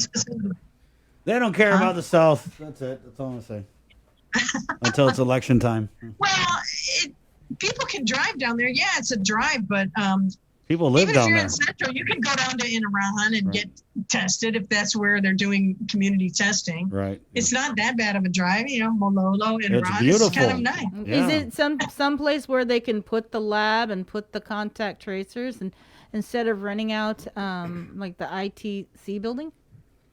Well, it's actually good that we have all the contact tracers and case investigators here in this large area. They're all in one place now, so that's going to be easier moving forward. Everybody's in one place, so that's good. And they're actually trying to set up systems, including the monitor app, the I forget what it's called, Sarah Alert. Yeah. And trying to do this stuff more, digitally, electronically. So, and we're setting up, so everybody's here in one place, which is actually going to be good to move us through to the end of this pandemic and move forward. And then I think there must be plans moving forward for modular lab, rolling that out, opening up the Southern Regional Health Center. And they are planning to do community testing again. I don't know how they're doing it. They were talking about North, Central, South, and we'll just see. Just watch for the press releases. I'm not involved in the details. What about, have you heard anything about another RET deployment?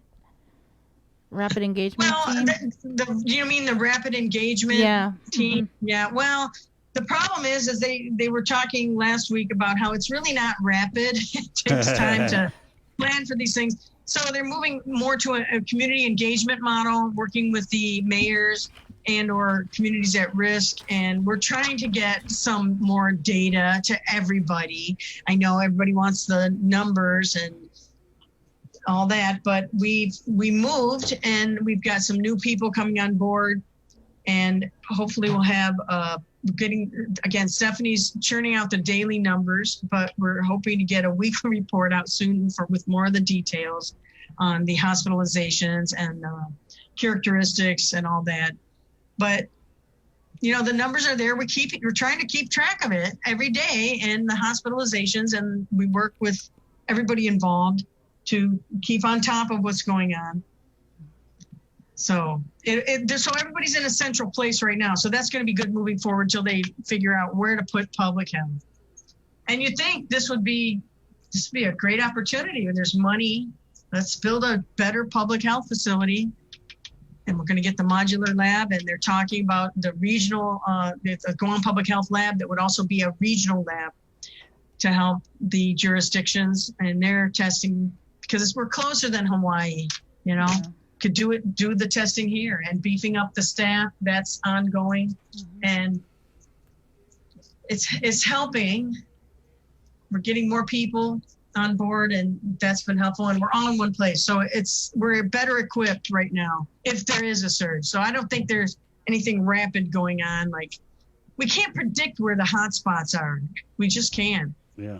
So what leads to, with the latest one, right? So they went in to these couple different apartments, and they ended up testing, and it was something like, I want to say 70 positives out of 200 some tests. So I know you said they don't predict where the hotspots are going to be, but in those instances, is it something like they test somebody and then they test a relative or someone else, and they're just like, whoa, this could be something. So the testing's like You're talking about the recent clusters at the congregate settings? The PICA.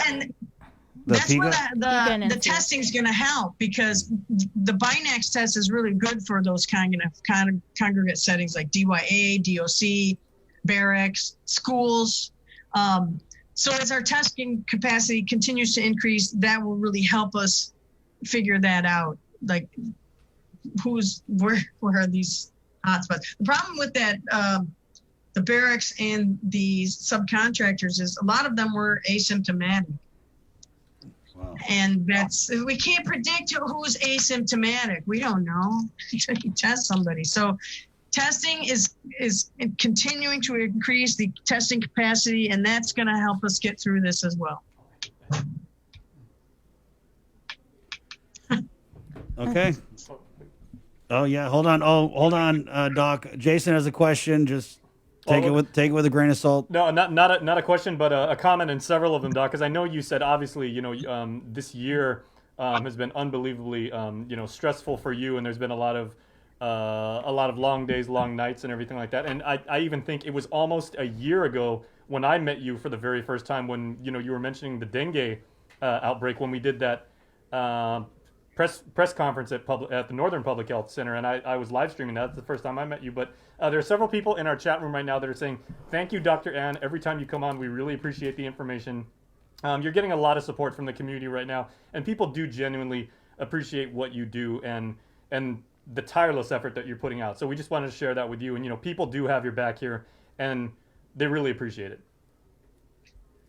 Well, public health is usually an unseen force, and when it works, you don't hear from us. That means the prevention is working, and you only see us when these bad things occur and these outbreaks, dengue, Shigella, and now COVID. So if prevention is working, then you don't hear from us. That means that's good. Yeah.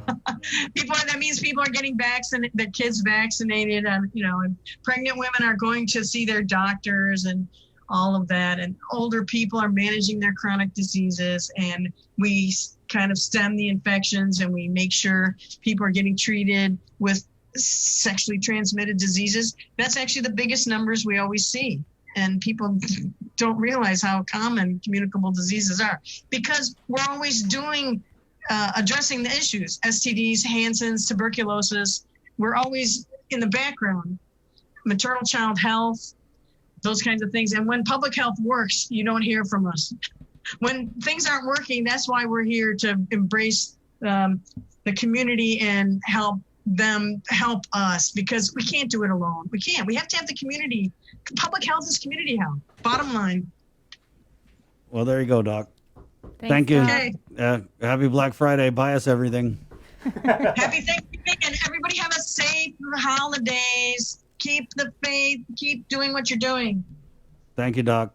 Take care. Okay. Okay, we'll see you. Dr. Ann Pobutsky, our territorial epidemiologist from the Department of Public Health and Social Services. Yeah, and then I was thinking about that. I was like, it's almost a year that we did that dengue press conference. Yeah, it kind of seems like it went from dengue to boom, straight to COVID. Yeah, just the passage of time has been so nuts. Yeah, it's almost December. Yeah, it is. Oh, hold on, Doc. Hold on. Go ahead, Doc. Say again, Doc. Go ahead. Oh, say again, Doc. I'm sorry? Can you say that again? We had you muted, but what were you saying? Oh, dengue. We haven't seen any dengue cases since March. We've had 4 negatives. Yeah. People have been tested, but we haven't seen any since March. So it could be that all those public health spraying efforts and cleaning up the trash really help, because look at how much rain we've had. Right. We haven't seen any dengue, and we've seen very few Shigella cases compared to last year. Let me tell you, we just did our reporting on the annual diseases to the CDC, and we don't see it. And that's because people are wearing masks and washing their hands, but you still have to clean up the trash, and you need to stop mosquitoes breeding in your house. Yeah, there are definitely mosquitoes out here, though, Doc. Trust me. That's why. Public health never ends. It's prevention. Hey, what are you eating today, Doc? I'm sorry? Are you eating leftovers today? I have some leftover pumpkin pie and turkey. I'm curious, what'd you cook yesterday? I cooked a very small turkey and, stuffing, some fruits, vegetables. Nothing big, low key. Right on. Same thing for Christmas. We're not doing anything. Trying to.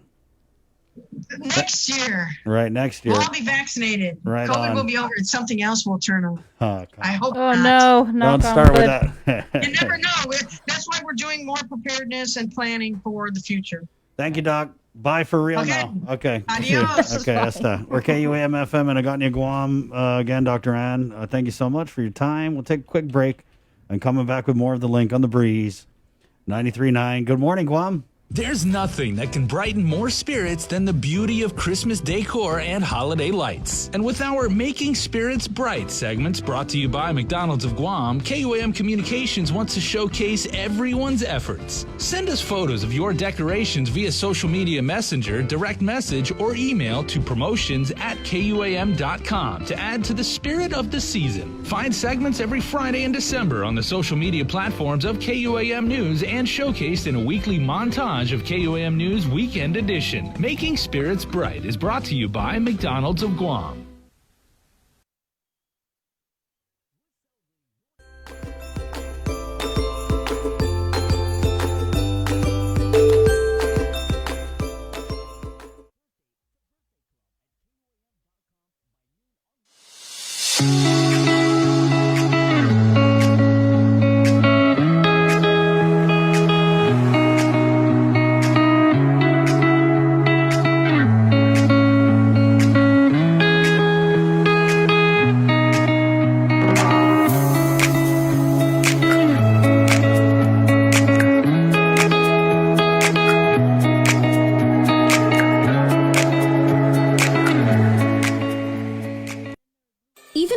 Gesture of kindness can brighten a child's day on Christmas. With donations more challenging to deliver, this year the Salvation Army is in need of your help with their Toys and Joy drive. Donate new toys or gifts for children and teens anytime between 9 a.m. to 5 p.m. at their Teton office drop boxes up until December 22nd. You can also drop off your toys to our donation drive-thru in our parking lot in Harmon between 7 a.m. to 2 p.m. on Giving Tuesday, December 1st. Let's all do our part and dig deep to bring some joy to kids in need this Christmas. Half a day. The KUAM Care Force is calling upon our island community to come together for Giving Tuesday on December 1st for a safe way to help take care of our island family. On Tuesday, December 1st, stop through our parking lot in Harmon for our donation drive-thru. We're helping the Salvation Army's holiday campaign. You can drop off your non-perishable food items and gifts for kids and teens to our curbside attendants so we can help ensure your safety. We'll have holiday entertainment while you wait, refreshments, and other goodies for donors. And the link will be live on location, so you can be part of the show. It's all happening between 7 a.m. to 2 p.m. Let's get together and show the world that Guam can still come together for good on Giving Tuesday.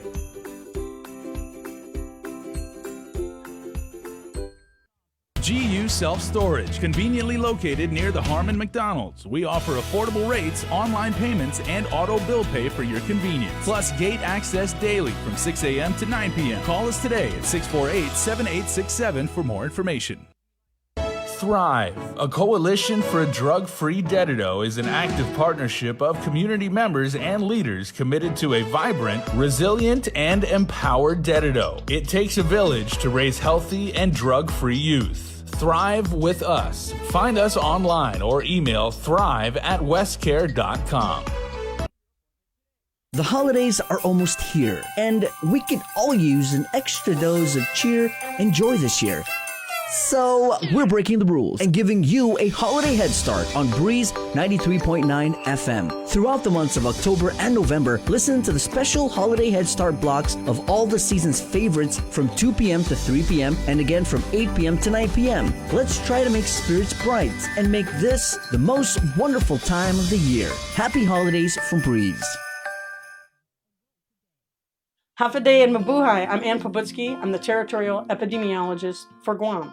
Wearing a face covering protects you and those around you. We know that COVID-19 can be spread by people who are not showing symptoms, which means they are asymptomatic. Because Guam remains at risk for significant community spread or transmission of the virus, it is a necessary precaution to wear a face covering when you are in public. Everyone must wear a face covering when they leave home, have it visible at all times, and put it on when they see others nearby. Face coverings are required for everyone when shopping at stores, seeking healthcare, and inside the workplace. Covering your face reduces the chance that you will unknowingly infect someone else if you are carrying COVID-19 but have no symptoms. Prevention saves lives. For more information, please call 311 or visit our website at dphss.guam.gov.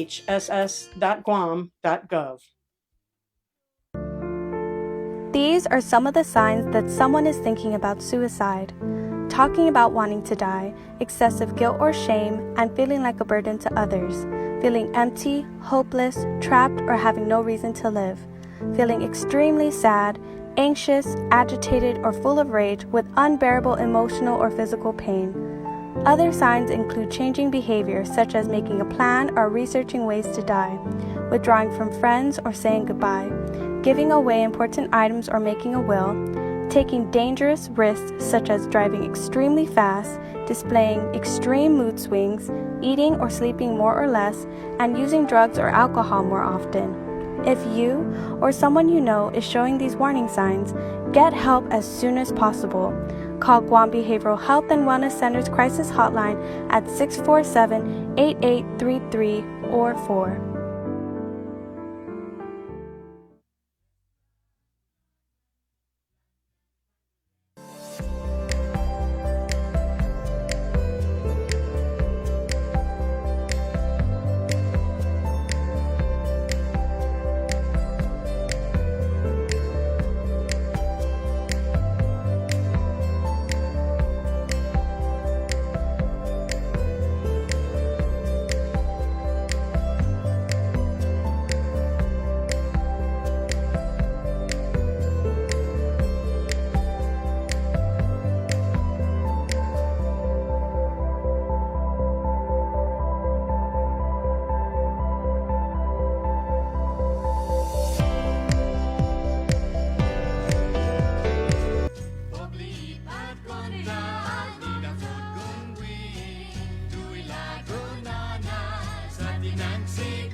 That's an oboe, right?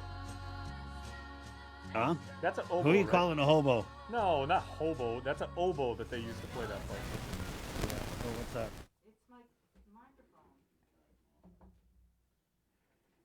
It could be an oboe, Jay. Give me a test, Bree. Test 1, 2. Test. No, All right. if only you could get my laptops work, then I'd really be Did you try impressed. rebooting it? Yeah. Hold on. This always works whenever things freeze up here on the link. Hold on.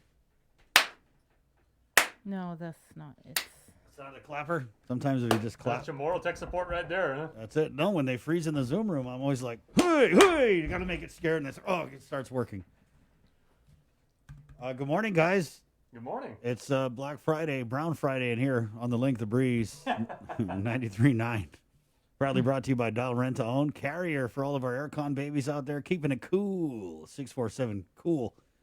Also, Cabo Select Care, federal employees and annuitants, 2020 open enrollment. Enroll now until December 14th, 477-9808 for more info. And also brought to you by Calvo Enterprises and ITE, where we're going to be going. Jay's going to be taking us on an ITE Black Friday tour.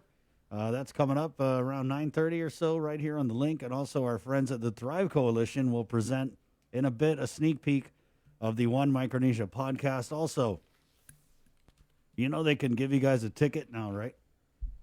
So we're going to go and recap this interview that Sabrina did with Crystal about the new fines and penalties that they finally approved to be enforced during this COVID-19 pandemic, right? They've been waiting months for this. We heard way back in March, April, like, oh, the senators could have done something. Well, they're finally in place, so be safe out there, guys. And don't get a ticket because I know you guys are hurting for money. I don't know how you're going to pay for that with the PUA running out at the end of the month, so end of the year. 8:10. Let's go to the KUAM News Zoom room where Dr. Ho Wen is standing by. He's the chairman of the Physicians Advisory Group, and they normally have meetings on Thursday, right, Doc? Yes, but yesterday was Thanksgiving, so we don't have a meeting yesterday. I know. Next week, right. So you guys didn't have a meeting yesterday because you were staying home for Thanksgiving. Yes. Right on. We're all staying home for Thanksgiving today. Doc, so what are we looking at? We just had Dr. Ann on, and the car score is down to, it's at 6.8. We're almost to 5. We should get like a cookie or something. Like, we're getting a reward for striving for 5. How about like 6.8? Do we get anything for 6.8? It's looking good, Doc? Or no, we got to get down below 5. Okay. So almost there. Right, and so like we doing a good job and keep the car score going down. So that again, this taking out the cluster for the construction company and taking out cluster for DOC. Our car score will go down. Now the challenge is this week and next week we will see if Thanksgiving did any damage or not. So we just prepare for the car score to go up. Hopefully not too much in the next 7 to 10 days or so. And if we do the contact tracing and everything well, then we should push it back down before Christmas. But that's the challenge is to the public, and also the challenge for public health is those two have to work together to try to keep the car score down before we get to Christmas. But again, what happened yesterday, we'll see about 5 to 10 days from now. So let's keep our finger crossed that people did the right thing yesterday, and everyone will do well. So again, we will find out the next week, 10 days. So you hadn't heard anything about anybody going buck wild for Thanksgiving? Buck wild, Doc, it means, it loosely translates to crazy. I don't see anything yet. Yesterday we actually stayed home. We didn't go nowhere. So, I didn't drive out the island like during the weekend just to see how people does. But hopefully, a lot of my patients did modify their Thanksgiving, and I appreciate them they doing that. So hopefully we don't see anything big coming out of it. Good. But we will see. But the car score has been going down slowly for the past week to 10 days. The cluster. Again, the cluster from construction company doesn't have much an impact on the community at all from what the data I see, but the cluster from DOC, because the people, the employee and the guard, everyone lives in the community, so it does have some impact in the community when the DOC cluster occurs. So, like I said, they try their best to do the contact tracing. Hopefully, it contains the DOC cluster and not being spread out to community so much. So that's the message you're getting from your patients. They're saying, hey, Doc, yeah, Thanksgiving's coming up, but we're going to kind of tone it down. Yes. A lot of people are not, the house to house. They not, they don't interact. They stay from their house. And I think quite a few people are listening to the advice, and not mingle so much from house to house. So hopefully it works. I don't know. Like I said, we keep our finger crossed. We told our staff that get ready to be busy in the next week to 10 days. And hopefully, we are wrong on that message. So we won't, yeah. But it's good, so we're gonna do some more thought on Thursday on the testing at the airport again. We really have to start doing that with the Christmas holiday coming back and in a few weeks. So hopefully we can get people to go home a little bit early, but we're going to try to push that issue. Right. So what is the protocol or plan then for this testing at the airport? Because we did have GVB and GIAA on Wednesday talking about the surgeon cell that they have their own sort of plan, or well, actually they didn't say it was a plan, their guidance for testing at the airport. And then you had GVB who was recommending this humanity, I think, for wellness type of program, which includes an app. Yeah, the surgeon cell have a very good plan, and for testing the airport. That's probably the one that is have the biggest impact. We like to have, if they can, have a pre-arrival test. But I understand now on the news that the pre-arrival test, because the surge in the United States is so high, that the 72 hours pre-arrival test might not be a reality, because even CVS say that they cannot guarantee the 72 hours anymore. Maybe it take about 5 to 7 days now. So that one is a key factor for us. And I know that we have the ability to do testing in the airport now with the Bimax antigen part that we can use to screen people and maybe cut down the quarantine in the hotel down to 5 days and then testing out to go home. That's one option. The other option is that we test in the airport and send people home and have a very robust home quarantine that will be help people accountable for to be testing out from home on day 6 to day 7. But those are the options that we had to throw on the table. Like I say, it's nice to kind of get people home early for Christmas, so that we don't have to spend long in the quarantine hotel. Even maybe kind of shaving the 7 days down to 5 days. 2 days shorter is better than nothing. So we're gonna try to push that again, so that way people can go home early for Christmas. So that's what we're gonna talk about. I'm gonna put that agenda for Thursday, and we're gonna really have to hammer that issue out. It'll be about a few more weeks from Thanksgiving. Doc, from Christmas. What's the protocol for travelers coming to Guam from the CNMI? The people from CNMI, you mean from Saipan? Yeah. Yeah, from Saipan, they still have to be quarantined, in the hotel for 6 days, testing out and go home day 7. It's still the same thing. The only one that really have no quarantine is the one from Palau, Chuk, and Yap. They have 0 case there. So the FSM resident, when they come in, they go home because there's no case in any one of those islands. Are you sure, Doc? I thought I heard, and correct me if I'm wrong, but I thought I heard if you're coming from the CNMI, you have the option to home quarantine instead of quarantine at the hotel. But I mean, you would know, so that's why I'm asking. No, I think so. They, from what I know, they still gonna be quarantined. Because CMI still have case there. Yeah. They very little compared to us, but still, I don't think that's an exception. Only, from what I understand, only the FSM island that would not be quarantined at all. So you got if you're in the CNMI, you're coming back to Guam, take a flight to Chuk first, and then come Chuk to Guam. I don't think Chuk will allow you to do that. They pretty strict. Those islands pretty tight down.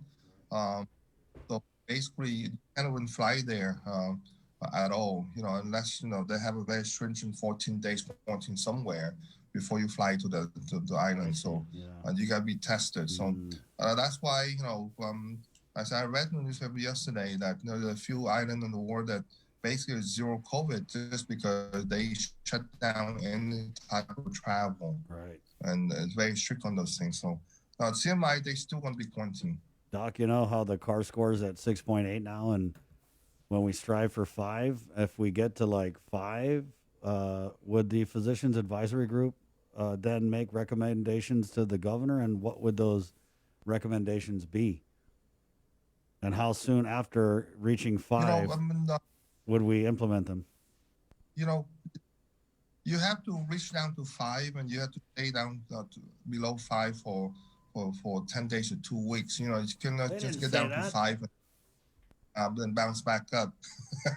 I'm sorry, but they just said strive for 5. You know, I thought that was the finish line. That's it. I didn't know we got to strive for 5, then we got to hold it there for 2 weeks. Well, it kind of makes sense. Right? Yeah, I know it doesn't. To make sure, at least a week to make sure it's working. But you know, you can relax. And we really want to push for dining in. You know, for the restaurant. I mean, to me, they should open the restaurant on a dine-in. Even from my opinion, that even now, you know, just because. You know, I think that Home Depot and Kmart and there's so much more people in those places than just dining in, and just have 25 to 50% people for dining in, and they're 6 feet apart. You know, so to me, I think that's the first thing we want to try to recommend and relax the dining in restaurant, so that way people can go out and enjoy time with their family in the restaurant. But Dr. Fauci said restaurants, bars, and community spread are, I think, the 3 big ones. Yeah, I think the bar is the biggest part. People drink and the behavior is different, and it's loud. They have to get closer. But I think, again, the restaurant part, there's really don't have much data out there, even in the United States, to tell you that restaurant are a place where at high risk. You know, I think some restaurants have bar attached to it, and that's different. You know, you have to isolate the bar side and the restaurant side, and not open the bar side. But I think there's not really data in the state for restaurant as high risk area.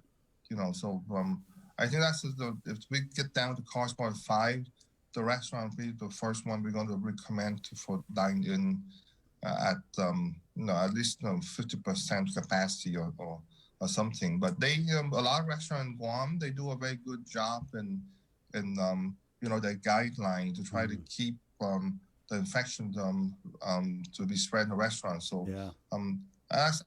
But again, we need to go down to below 5, and we have to stand there at least a week or so, or 2 weeks before we can do anything. So I think we can do it. Of course, we can do it. Yeah, it's up to our people to do it. You know, I don't think that put fine a vaccination be the key, but I think it's up to our people to do it. So it's all about us. Doc, I wanted to go back. But we can do it. I wanted to go back and talk about that rapid testing at the airport and the pre-arrival tests and what have you. But you said those Biomax or whatever it's called tests. Binax.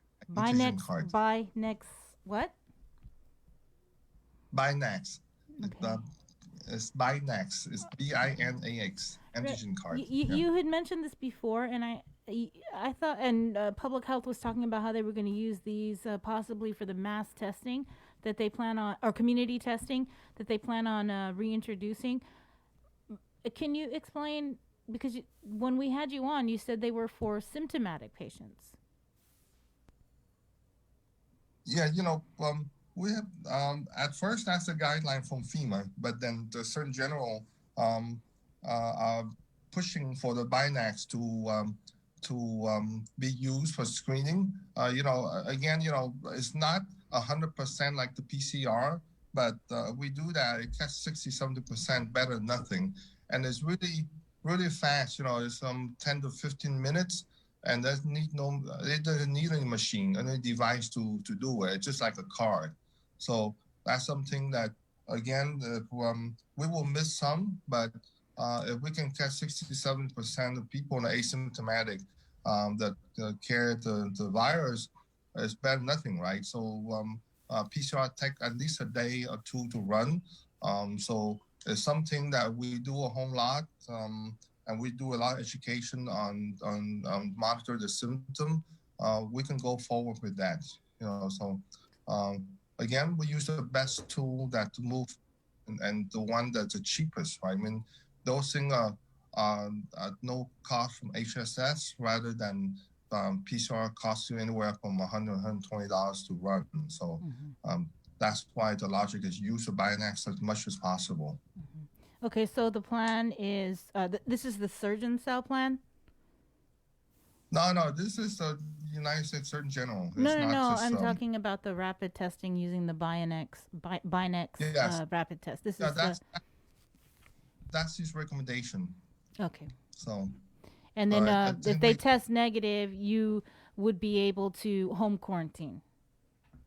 Either that or we can shorten the quarantine day from 7 to 5, or the option 2 is to home quarantine. But home quarantine, we really have to have a very firm guideline of you need to show up somewhere to be tested out at day 6 or day 7. Just like in Saipan, they put a big bold letter there. You don't show up, you're gonna get a big fine, and they're come after you. And well, Saipan, you gotta give them credit. They do follow with the guideline, and they show up to be tested. And that's what we need to do. Is basically make sure that we hold people accountable for show up on the date they're giving to them, and the time, the place that they show up to be tested. That's the problem in the past if people didn't show up. But if we really give them an appointment time and a date and a place for them to show up and hold them accountable for that, I think it will help a whole lot. If people want to go home early, they need to follow the guideline. And like I say, it's not the government. It's people that need to be adhere to the measurement that the government put there. And we can go forward with that. So again, when is those are two options. When are we looking, or when does the surgeon cell want to see that happen? This new rapid testing protocol. We're going to talk on Thursday. We're going to reapproach that point again, and they have their plan together already. It's a matter of GVB, public health, and the governor will bless it, and we can go forward. Okay. That plan we put forward now for I think months already. Which plan? The one from the surgeon cell, or the one that Uncle Carl and those guys are trying to do? Surgeon cell put that plan a long time ago, and it's a very well thought plan put together. It's just in the past we don't have the ability to do testing at the airport, but now we do. So it's time to put forward. They put this thing together a long time ago. It's just that, by using Abbott or PCR testing, it's just that have a bottleneck there that will hold up the line for a long time. That the antigen card is very fast. You don't have a bottleneck. So, what about do you have any updates on Bamlanivimab? Say that 5 times fast, Bruce. You can't even say it, Doc. Come on. He's like... They doing good. They give a few IV infusion in the ER already when they identify a person at GMH at COVID positive and don't meet the criteria for admission. So they're giving their few doses, and then GRMC also had an infusion tent that the clinic referred to for them to use it. Again, it's a monoclonal antibody, and it's not Regeneron like the president have. It's equivalent concept to it. So far we don't hear any bad outcome come out of it, and but they're going to monitor again. The Surgeon General encourages to use it. Try to cut down the hospital admission. So kind of keep people as an outpatient, especially the one that meet the criteria, the comorbidity like diabetes, hypertension, and heart disease. Those guys need to have the infusion, so that way their chance to end up in the hospital a lot less. Have you referred anybody? We refer quite a few patients to GMC already. GMH will give the infusion in the emergency room once identified at GMH, but they don't have the capacity to do the IV infusion outside the tent. And we don't want to overwhelm GMH either, so that's why GMC is stand up on their infusion tent and refer patients from the clinic to GMC. And the process is very smooth. So far we have nothing bad come out of it, and patients appreciate that because they all get anxious, especially the one that have comorbidity. And if they can take a infusion that minimize the risk of getting worse, oh yeah, I would put anyone on it. So far all the patients I'm very glad to have it, and I follow up on the patient. They get treated very well, and there's no side effect, and they go home after an hour after the infusion, so it's good. So the patients, at least on your behalf, that you've referred over to GRMC for this antibody treatment, have all done well or are doing well. Yeah, Sabrina. Yeah, I mean that's what we try to put the message out to the provider in the community, that if you do testing in your clinic, and you should kind of spend time talk to the patient and screen to make sure that the patient have the right comorbidity, the right criteria, and then do the referral. This is very, very efficient, very fast. Again, the more we can do to keep people away from the hospital, the better. So, again, everyone possibly encourage them to either get a pulse oxygen, measure the oxygen at home, because that's the part where people doesn't know they drop the oxygen saturation so low that when they become symptomatic, it's kind of too late already. So those are the two big things we try to talk to the patient, educate them, and somehow measure the pulse ox. Just like for our clinic, we purchase a whole bunch of pulse ox, and we start giving out to the patient to go home to monitor pulse ox and what to look for. So that way they know where the oxygen is, and when they finish, they will return the pulse off to the clinic afterward. And just so the community is aware, the Guam Memorial Hospital did receive 50 vials of this bamlanivimab antibody treatment, and 25 went to GRMC, and then 25 are at GMH. Do you know? So once we use up all these 50 vials, we make a request to HHS for more. How does this work? Yeah, I think that if HSS saw that we use the IV infusion, that will give us more. Is that why is this why we're starting to see the hospitalization numbers go down? Because of this antibody treatment? But there was another one that Lillian was mentioning, do you remember, Chris? Cryotherapy or it was cryoplasma therapy or? Yeah, that's a plasma therapy. That's different. That's not the one. But the reason the hospital go down because our positive rate go down. Right. That's this rate is called. You can see the high cost for in the past 2 or 3 weeks or so, just because again it's a cluster. But community-wise, as the community positivity rate go down, the hospital admission will go down. But it still lag behind at least a week to 10 days or so. Once you see people positive in the community, it takes about a week to 10 days for the hospital to go up. Again, our hospital admission go down because the community positive rate are going down. For Thanksgiving, if you can see the positive rate in the community go up in about 5 to 10 days, and the hospital admission usually lag behind a week or so. So about 3 weeks from now, we can see the hospital go up or not.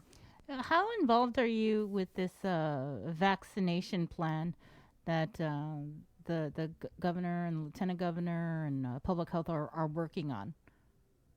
We are in the planning stage of number for storage. This storage is very important because it requires such a deep freeze on this vaccination, and also try to plan out the priority list. Priority list would be the frontliner, and then what we recommend is that the dialysis patient will be the next batch. Those are the most, the highest comorbidity at the moment. So we have 300-400 of them, and they need to be prioritized first because, we don't want to lose any one of them.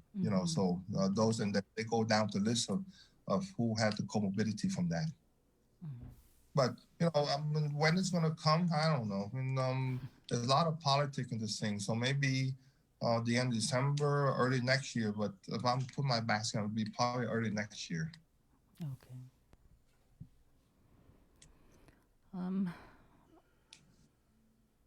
I think that's it for me, unless there's anything else. Like say we're in the marathon, and I don't know which mileage we are, but we got it ourselves.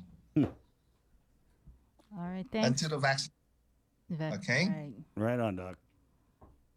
Thank you, Doc. Guys. Appreciate it. I gotta go, but be safe, and let's shoot down to cost below 5. Okay. Right. I'm gonna aim for 0. Let's just aim for 0. Be a hero. Shoot be for a 0. Hero. Shoot for 0. Shoot for 0 and be a hero. Right on. That's it. Or get it to 0. You want to have fun? Get it down to 1. We could go on and on, right? We could all day. Yeah. Thank you, Doc. Guys. Have a good day. Be Appreciate safe. it. Be safe. God bless you. Bye. God bless Guam. It's 8:36. We'll take a quick break, and we're going to come back and cue up this interview Sabrina was able to do with the Adelup Press Secretary, Crystal Pacos and Augustine. Actually, and to clarify what Dr. Ho had just said, I reached out to Janella, who is the spokesperson of Department of Public Health. Mm-hmm. And she said that incoming travelers from the CNMI go straight to home quarantine. And I think that's because there was a ruling from Judge Elisa Iriarte in the Superior Court. So just to clarify that, 8:36 again, we'll take a quick break, and we're back with more of the show here on The Link. It's The Breeze 93.9. The holidays are almost here, and we could all use an extra dose of cheer and joy this year.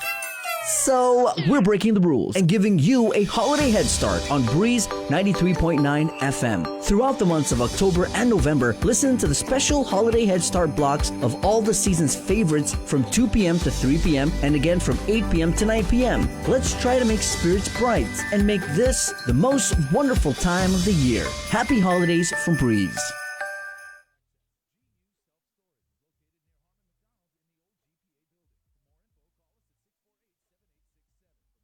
GU Self-Storage, conveniently located near the Harmon McDonald's. We offer affordable rates, online payments, and auto bill pay for your convenience. Plus gate access daily from 6 a.m. to 9 p.m. Call us today at 648-7867 for more information.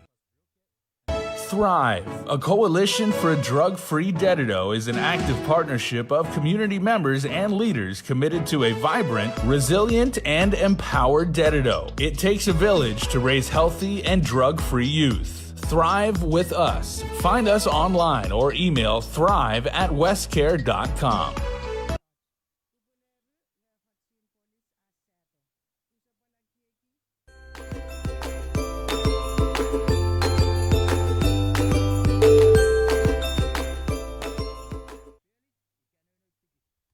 There's nothing that can brighten more spirits than the beauty of Christmas decor and holiday lights. And with our Making Spirits Bright segments brought to you by McDonald's of Guam, KUAM Communications wants to showcase everyone's efforts. Send us photos of your decorations via social media messenger, direct message, or email to promotions@KUAM.com to add to the spirit of the season. Find segments every Friday in December on the social media platforms of KUAM News and showcased in a weekly montage of KUAM News Weekend Edition. Making Spirits Bright is brought to you by McDonald's of Guam.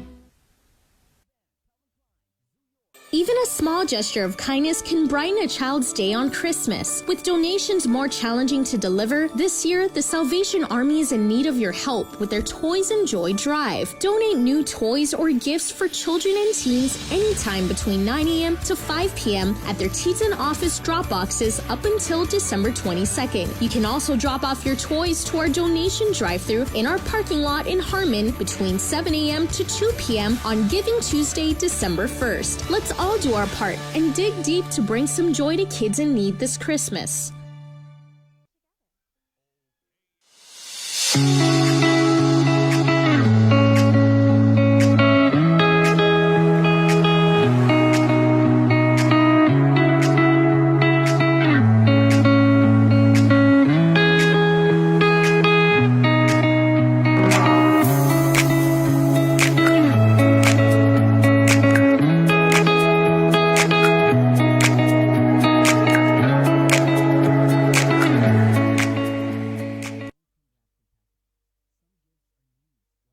We got your 6 at 6 a.m. with the link on Breeze 93.9 FM. Bree and I connect you with all the latest news and information you need to know to start your day. Then check back with Guam's news leader at 6 p.m. for the day's top headlines with KUAM News Primetime. From 6 a.m. to 6 p.m. and everything else in between with KUAM Digital, we got your 6.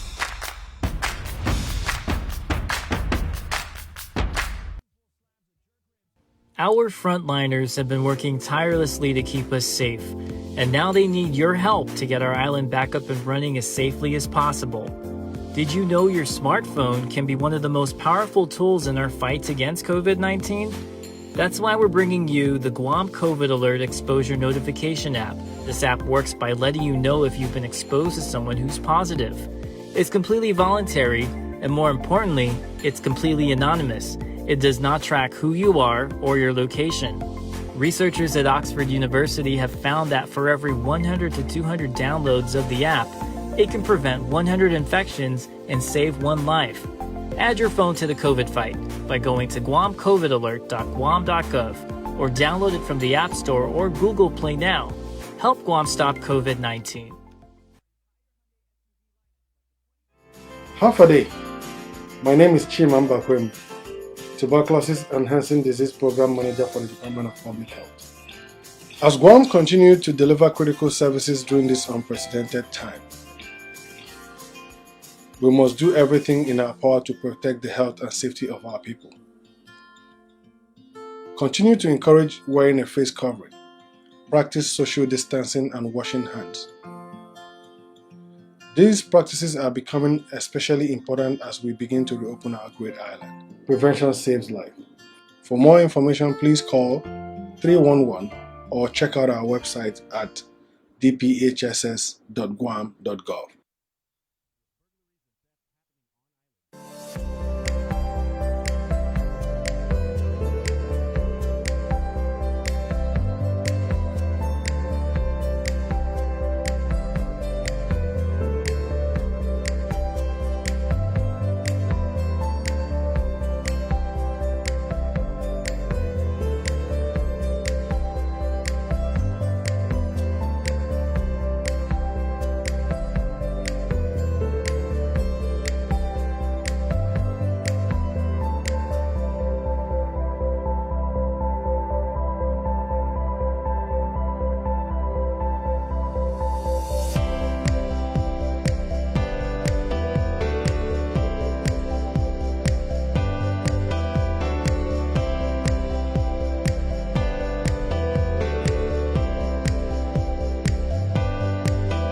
Yep, first Christmas with weed being legal.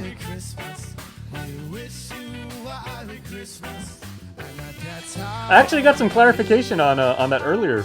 question I had. You know, when you were playing Dandani Panaretta, Mm-hmm. I was asking, is that an oboe with that little Roberto Fraccassini, another one of our top fans, actually messaged me on WhatsApp, and he goes, "No, that's a clarinet, not an oboe." I actually thought clarinets were much higher. They played in a much higher register, I thought, but he goes, "No, that's actually a clarinet." So, all right. We'll play it again later so you can know. Yeah. So that is not an oboe. Listen to it with new ears, because I know everyone right now, your world's shattered. We all grew up thinking that was an oboe. And now just come to find out it was all a lie, or at least misinformation. If you used to watch that old Disney animated special, remember Peter and the Wolf?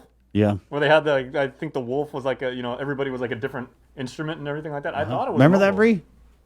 Peter and the Wolf? Did they make you watch that in school? I don't think so. Okay. Nice. Thanks. So FYI, guys, write that one down. It's not an oboe in the Dun Dun Impararet. Let's play it again coming up in a bit. But first, we're gonna play this because you guys could get a ticket. All right. They came out with the fines and penalties for violating the governor's executive orders, and Sabrina Salas-Mantanani was able to sit down with Adelup Press Secretary Crystal Pacos and Augustine. Right. Once we got the press release, reached out to her, and this was Wednesday morning, I want to say. I think it was later, yeah. Maybe yeah, Wednesday morning. Yeah. Wednesday morning.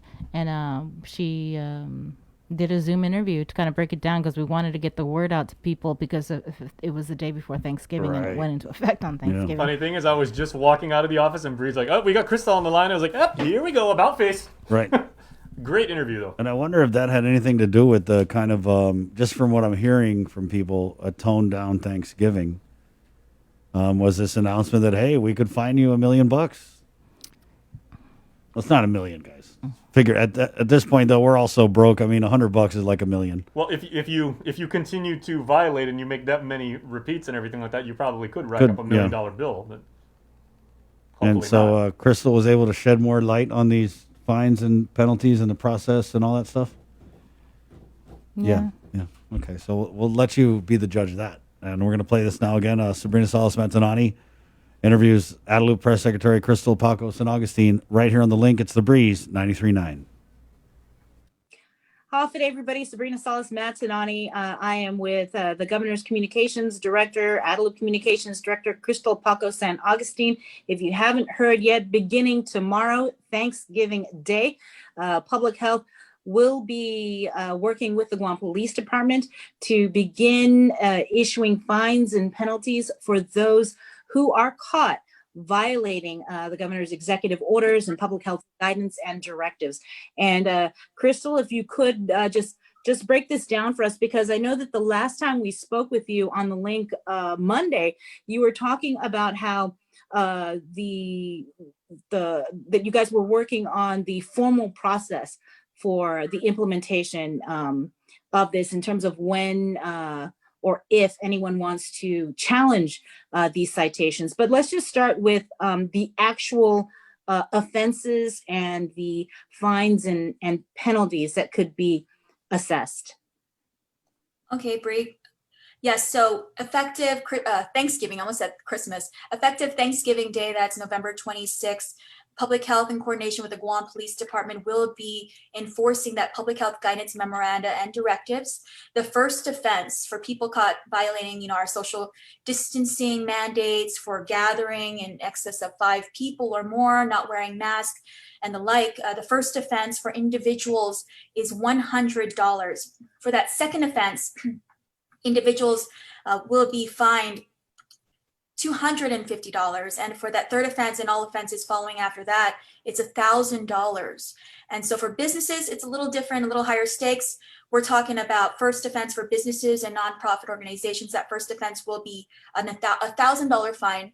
The second offense, a $2,500 fine, and a third offense, an additional offenses thereafter is $10K, it's $10,000. And so we really encourage the community, the public, to really do their part to mitigate the spread of COVID-19. And we hope that with these directives, these memoranda, and that the enforcement of fines will encourage that. And especially as we look forward to Christmas and the holidays approaching, we really want to continue with the progress we've made with that downward trend of positive cases, the downward trend of hospitalizations. And so this couldn't be better timed. Again, effective Thursday, November 26th, Public Health will be working with the Guam Police Department to enforce the public health guidance memoranda and directives. Again, reminder, just first offense for individuals, $100 fine, second offense, $250, third offense, $1,000. For businesses, it's $1,000 for that first fine, for the second offense, $2,500, and for that third offense, $10,000. So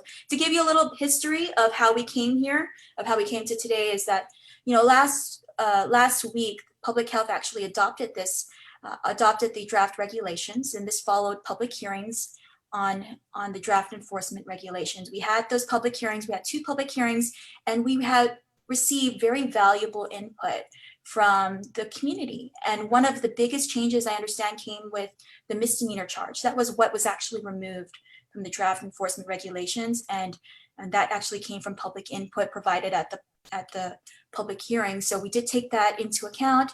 Again, this is very important as we proceed with our COVID response and in keeping these numbers low, especially as we strive for 5, getting that CAR score, that COVID area risk score 5 and below, and maintaining it. Mm-hmm. And back to the traffic court, you actually asked about that as well. So how we got from last week's adoption of the enforcement regulations to today, why did it take so long? I know that question did come up. Well, we wanted to make sure that we had a venue for those who wanted to challenge the citations issued to them. And so we actually copied, or we modeled this after getting a traffic violation or a speeding ticket, for example. And so if you were to get cited in the next few days after the enforcement of these regulations, you could challenge your citation. You could, the same way you would for a speeding ticket, you would go to traffic court and you would either challenge it or you pay the fine. Mm-hmm. And go ahead. I was going to ask, what about people who want to report if they see somebody having a party, a Thanksgiving party, let's say, for example, tomorrow, and there's more than 5 people, there's like 20 people gathering, who do they call? Most definitely, we do want the community to be engaged, to stay alert, to be vigilant in our response to COVID-19. And there's always been an avenue to report violations of our public health guidance and guidelines. And so that place for you to call, if you see someone out there violating our guidance, our public health guidance, you can call 311. So 311, you can listen to the directory depending on what time of day it is, but there is an avenue that says, if you want to report a violation of the social isolation directives, press 4. So I believe from 8 to 5, it's option 4. After 5, it might be a number 2 or number 3. So I have to follow up on that, but just basically call 311. If you see something that's not right, if you all of us should know what public health guidance is right now. So if you see someone violating that, you can call 311. That will hook you up to the dispatch and to the RAC stationed at Homeland Security. They've been there. They've been receiving complaints. I actually spoke with dispatch this morning to brief them that, hey, they might get an influx of calls in the next few days, because we are asking them to be the recipients of the complaints. They'll send out, after they receive the call, basically saying, okay, I see a gathering of more than 5, they'll go out and a team will assess the situation, and a fine could be very likely. Mm-hmm. Well, will they be open though on Thanksgiving? Yes, Guam Police Department is ready to start enforcement. And I wanted to note that Guam Police Department will be taking the lead these first few days. as the Department of Public Health and Social Services still trains up its staff to do citations. So the Guam Police Department, we're very grateful for them. They're very versed. They're well versed in how to issue citations and the laws that come with it, and how to do so. So Guam Police Department, I talked to Chief of Police Stephen Ignacio this morning, his staff, they're ready. Tomorrow we will be in full force and we will be ready to issue citations if necessary. But again, we don't want to. We don't want to. It's just to ensure that we stay the course as we continue our COVID response. Do you ever see them at least giving people, a warning first, or GPD is just going to go out there and say, ticket, $1,000? Well, I know that the Guam Police Department is already given a lot of warnings. I think I heard Chief of Police say upwards of 4,500 incidents of which they had to counsel people for violating public health guidance and guidelines. And so I do understand that it operates similar to a traffic ticket. Guam Police Department does have the discretion to issue a warning first. But, we do know that this has been going on for a very long time. The public should be very aware of the guidance. Wear your mask, social distancing, gatherings of no more than 5 people. And so we highly encourage that. And we know what works in our COVID response. And it's the 4 W's. It's wear your mask, wash your hands, watch your distance, and have the willpower to do it, most especially as we continue to battle COVID fatigue. Mm-hmm. I know when we spoke with you and Janella on Monday, it didn't seem like we were going to be ready to roll this out by Thanksgiving, that this process is going to take at least another week. Has that always been the goal, that we needed to get this implemented before Thanksgiving, taking into consideration the fact that we all know that people are going to gather for Thanksgiving? So has that been something that you guys have been wanting to do, and here we are today? Right. So Governor Lilian Guerra has been, very adamant that we wanted these enforcement guidance to be enforceable as soon as possible. But we wanted to make sure that we did it properly, that we did it with the public hearings so that we could hear public comments and we can get, the public's feeling on what we should do, what we shouldn't do. And we did take that into consideration.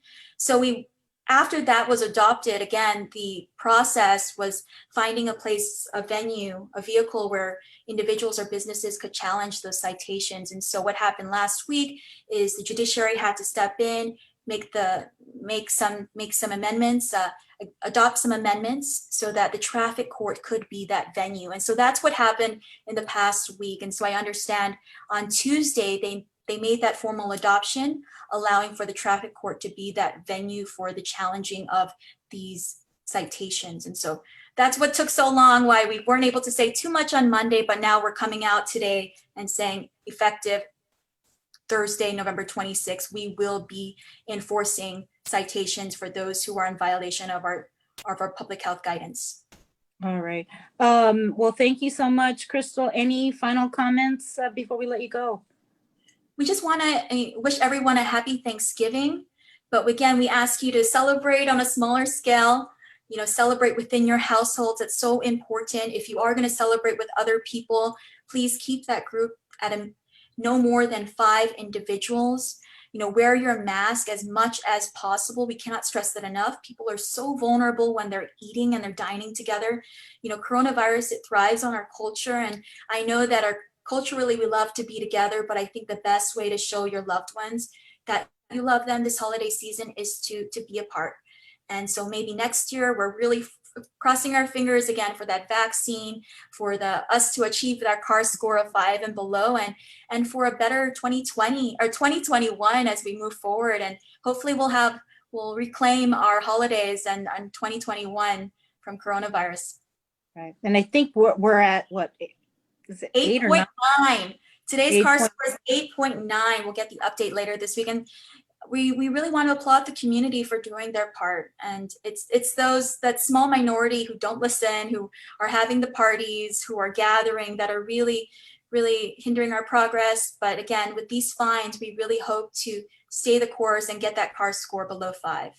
Right. And I think for anybody that is watching, just so it's clear, although the CAR score is at 8.9, just as quickly as it can go down, it can go back up if we don't practice all of the safety guidelines. So thanks, Yes. Crystal.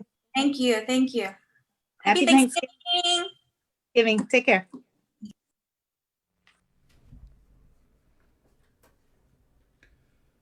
Governor's press secretary, Crystal Pacos and Augustine there with the 411 on the fines and penalties. What have you guys seen? Oh, hold on, Jay. Yes. What have you guys seen? Because I mean, we've all kind of like paid attention to the reaction to that, but like in the posts that you've seen, like specifically on Instagram and Facebook, because we tagged you in that. Like, what do you think is the sentiment so far as to that interview? I think what I saw, I didn't read everybody's comments on social media because it was kind of Thanksgiving and I wanted to sleep. So I think some people are questioning, oh, this violates my constitutional rights, etc. But then for me, I wish that it would have been done sooner. I mean, when you come up with these guidances and these rules and regs and things like that, maybe they should have been in place. Yeah, it's kind of half-assed, really. I mean, we're going to get a vaccine in a month, and now you come out with these penalties, and clearly I think that lives could have been saved. I'm sorry, I'm going to say it.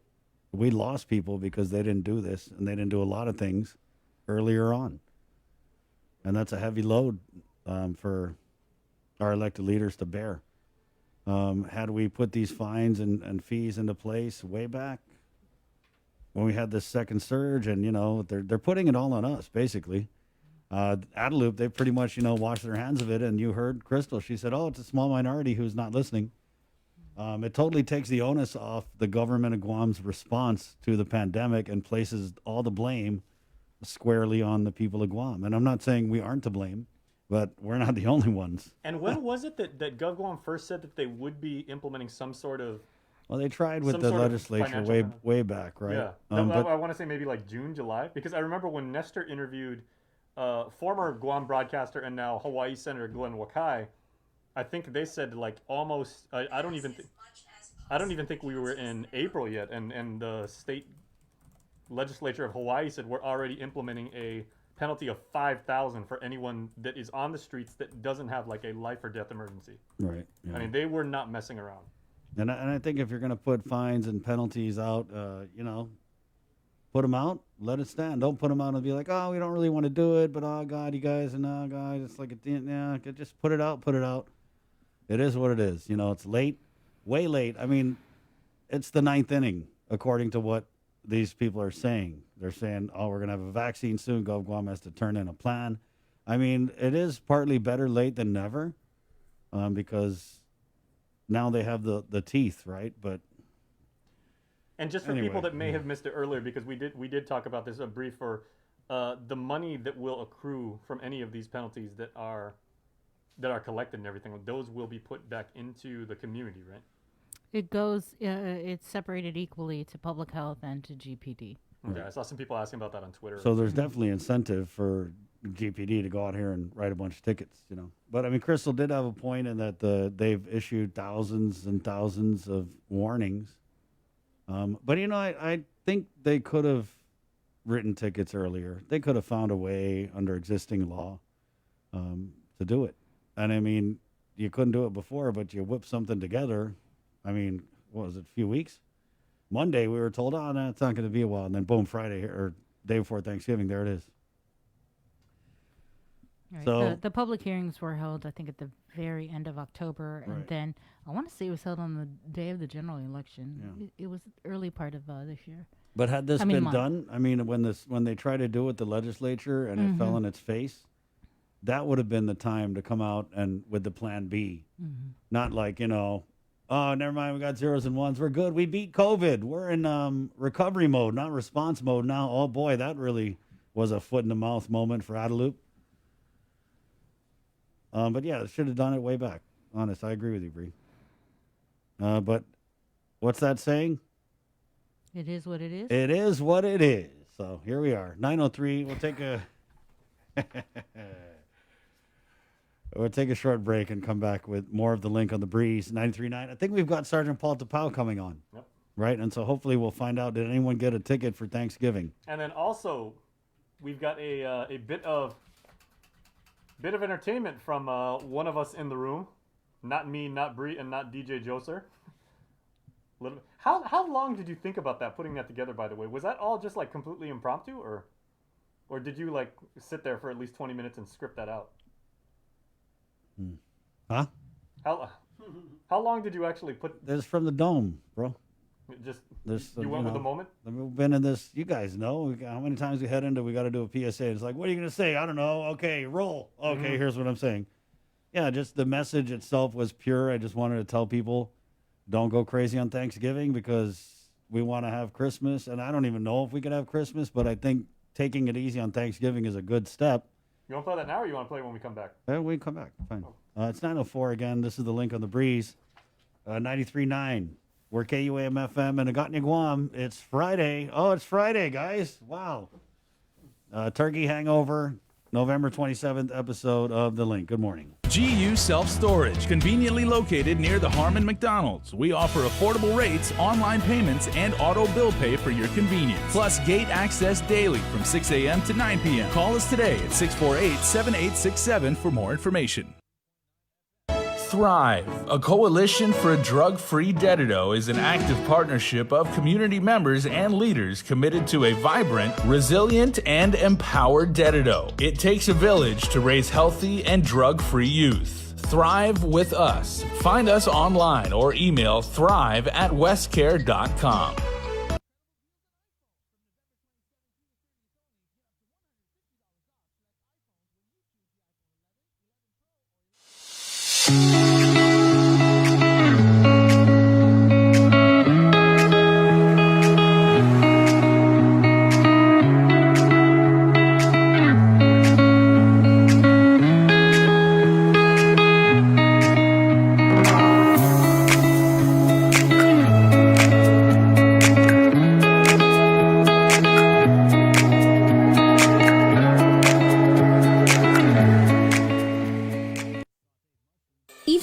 Gesture of kindness can brighten a child's day on Christmas. With donations more challenging to deliver, this year the Salvation Army is in need of your help with their Toys and Joy drive. Donate new toys or gifts for children and teens anytime between 9 a.m. to 5 p.m. at their Teton office drop boxes up until December 22nd. You can also drop off your toys to our donation drive-thru in our parking lot in Harmon between 7 a.m. to 2 p.m. on Giving Tuesday, December 1st. Let's all do our part and dig deep to bring some joy to kids in need this Christmas.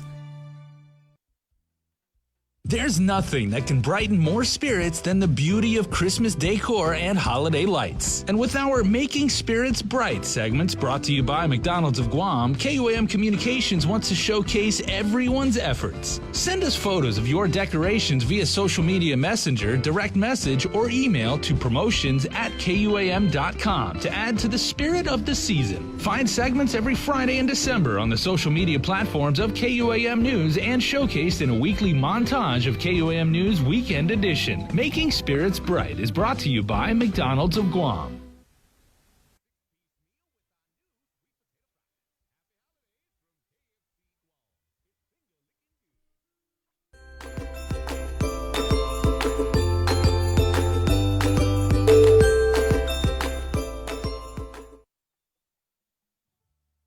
Top of the day. The KUAM Care Force is calling upon our island community to come together for Giving Tuesday on December 1st for a safe way to help take care of our island family. On Tuesday, December 1st, stop through our parking lot in Harmon for our donation drive-thru. We're helping the Salvation Army's holiday campaign. You can drop off your non-perishable food items and gifts for kids and teens to our curbside attendants so we can help ensure your safety. We'll have holiday entertainment while you wait, refreshments, and other goodies for donors. And the link will be live on location. So you can be part of the show. It's all happening between 7 a.m. to 2 p.m. Let's get together and show the world that Guam can still come together for good on Giving Tuesday.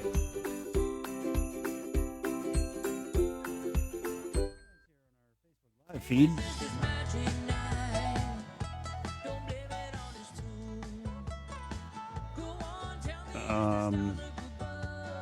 Mona Cruz writes, yes, Chris and Jason, but it seems like you forgot that people were taking public health, the governor, and GPD to court.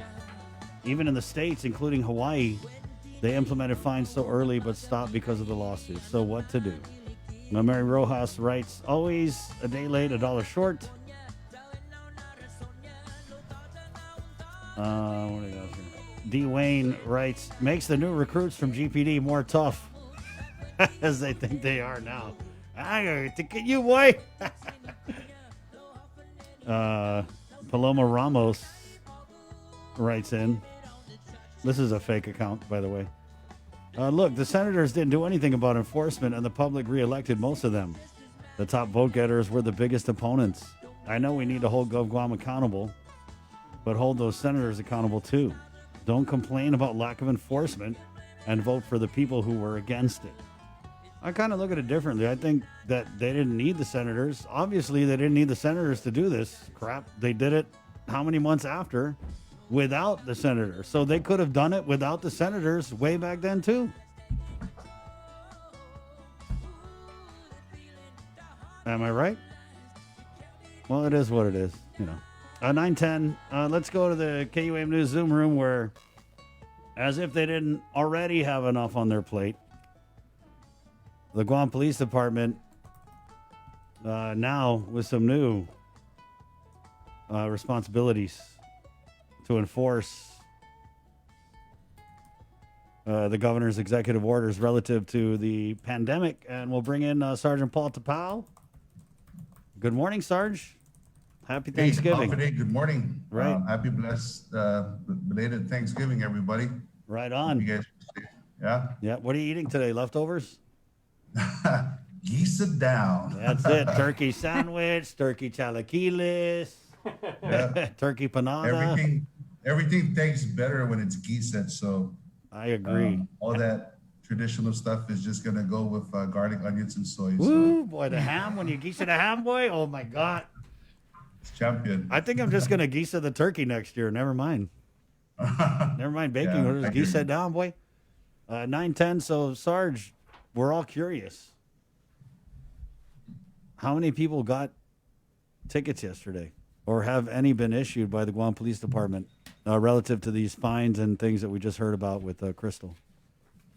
Yes, so I know the whole entire community we've all been tracking the authority that's granted now to Department of Public Health and Social Service, and of course the enforcement powers that is granted to the Guam Police Department in line with the public health pandemic and in line with the executive order, which pretty much covers social gathering, social distancing, and of course the businesses aspect. So we've been tracking that prior to Thanksgiving, and of course going in, prior to executing this, which was yesterday. We've actually did a census with the respective precinct as of yesterday. There were some call outs, but there was no citations that were issued because, we as police officers, we have discretionary powers. And of course, the best thing that we can do first, is really educate the community about the importance of adhering to the executive order. And really our whole goal here in working in conjunction with public health and of course, the entire community, it's really to stop the spread and mitigate the spread by eliminating social gathering, because, you had the Physicians Advisory Group speak countless times about the spreaders happening in birthday parties and events that we as Guamanians are accustomed to. So, with the recent passage of, 26 GAR that gives the Guam Police Department the enforcement powers, I don't want to say powers, but the authority to, enforce now any violation. We are, we move to, and first and foremost, educating the community about, the importance of their community responsibility and simply adhering to that. And this gives us the authorization now should, like we've seen countless times where businesses have violated repeatedly, and the Guam Police Department alongside Department of Public Health have gone down and, pretty much had to ask them to cease and dismiss their operations. And, we come back 2 days later and they're still doing it. So this pretty much gives us the authorization now to issue the citation. And of course, there's a fine associated with each citation that's issued to either the responsible homeowner that is hosting an event with, a violation of the five per household, or any business establishment that may be found in violation of the executive order. So as of yesterday, we did respond to, I know we had an incident in Dededo precinct there.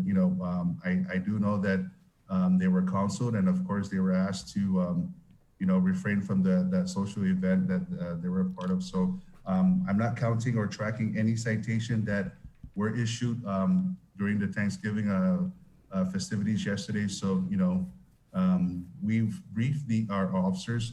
We've had briefings with the command.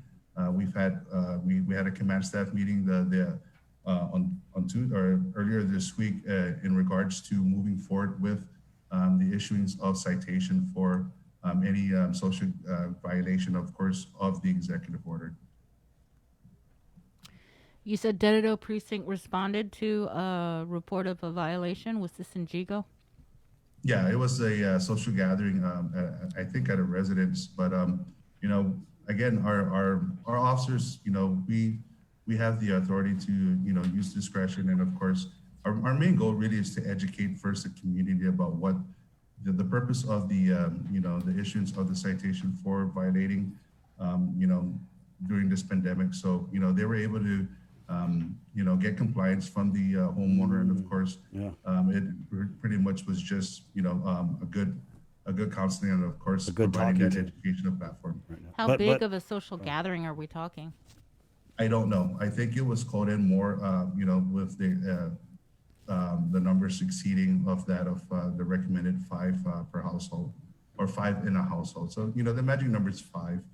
So, for us to get the call out there, it really shows the concerns from the community, because the information came in from the community. So, there's people that are, want to adhere to, of course, the, what's happening with the pandemic, and of course, how we as a community can help mitigate and stop the spread. Mm-hmm. So what about if it's a household of 8, or you have situations like at Gilbaza, where it's been repeatedly said you have families living in one household? How does that work out if somebody? So long as they are a part of that household. So you can have, multi-generational families living in that house.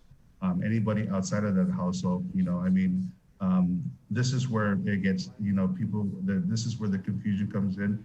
I know we were getting calls from the JIG about, I have a family of 10, will I be in violation? But this family of 10 are within the same household. So this, this will permit you, of course, will allow you to be within that household. But anybody exceeding or outside of that household, that's where it gets dicey. So, just take into account who you have in your home, and anybody that's outside of the home. That's where you have to, take into consideration about the numbers. I myself, we have a family of 6. It's my mom, and of course, us as the family. So, we surpassed the 5, but we are part of that household. So understanding that it's a household, nobody is coming in and out of that household, but we do have a family that's greater than 5. So. But Sarge, we just had that interview with Crystal, and you guys said you only gave a warning. She said that you already gave a lot of warnings, and the public could expect to get a ticket.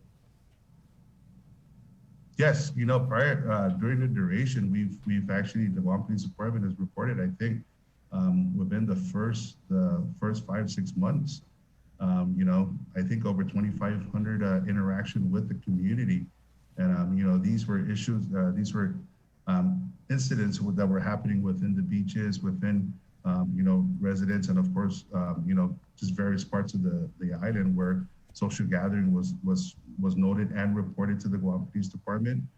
We do have our COVID task force that continue to work closely with Department of Public Health and Social Service. So you take from where we were to where we are now, the Guam Police Department now has the authority to issue a citation for any violation. So back then, rather aside from being able to make an arrest when the parks and the beaches were closed due to the pandemic, the Guam Police Department, we were able to effectuate arrests based on the observation of the officer and of course the discretion of the officer for criminal trespass. But our officers again, through the authority that's granted of discretionary powers, that we can we can provide that educational platform in lieu of issuing the citation. But here we are now. We do have now the authority to issue a citation to a home and of course to a business. And it's really our whole goal and our main objective is to really stop the spread. And if you take the data and the science, we're hearing it all the time. When Dr. Hoen comes in and he talks about social gathering as the #1 spreader, it's customary here, of course, in Guam, our Chamorro culture, and of course our Guamanian culture. This is who we are. But these are things in which we are asking the community. We can just hold off of that. Let's bring the numbers down. Let's see what we can do as a community to bring these numbers down. So here we are now that we have now the authority to issue citations.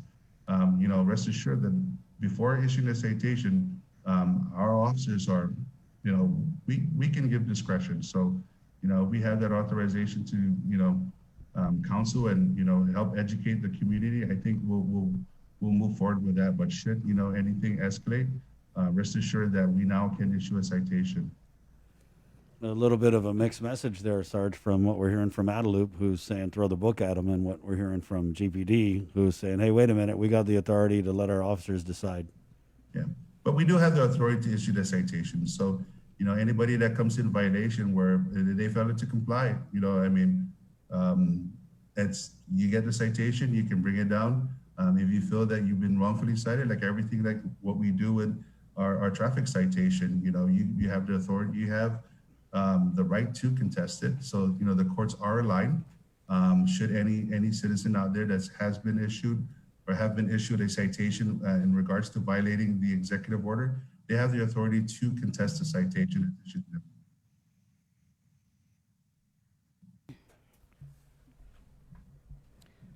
So no calls for complaints or anything like that from businesses though yesterday. It's all just that one in Jigo. As of yesterday, no. Only the incident that happened up in Jigo. So, we're anticipating this. I just came from speaking to the district commander and of course to the shift supervisor here and the shift here at the Central Precinct. So, getting a tally of what happened yesterday within the Central region. It was pretty, people were pretty much in compliance with the executive order. Mm-hmm. But, moving forward, these are, where we have the authorization to issue the citation. Like I said, should it deem necessary, then our officers will issue that citation. Mm-hmm. Well, what about the training for public health? How long is it going to take?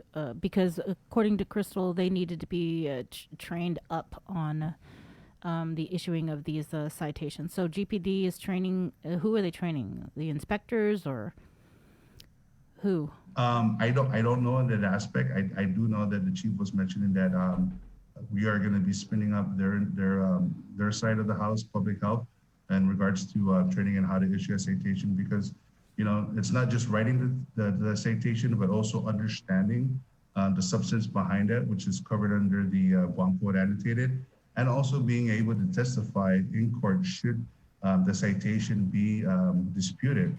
So, the author of the citation needs to adhere and understand how to properly write a citation, understand the context behind the citation, of course, the definition and the meaning, and also be able to testify in court, mind you, to discuss and dispute or any citation that's being disputed by a citizen. So that's the time frame in which that's pretty much what encompasses an officer that is able to issue a citation. In regards to the training, I don't know how long it's going to take, whether it's an 8-hour course, whether it's a 4-hour course or a 2-day course.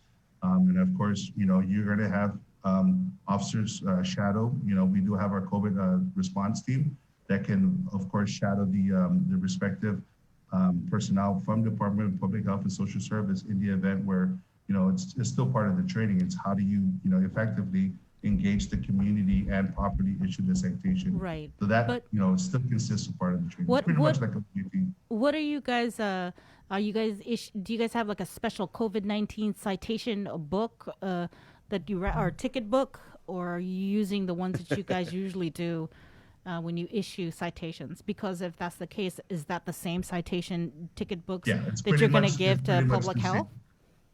Yes, it's pretty much the same, but it has to, you know, within the citation book, you have to indicate the subsection and the violation and the date of occurrence. So you have the location, the person that's receiving the citation, and of course the subsection. So you can actually utilize that space.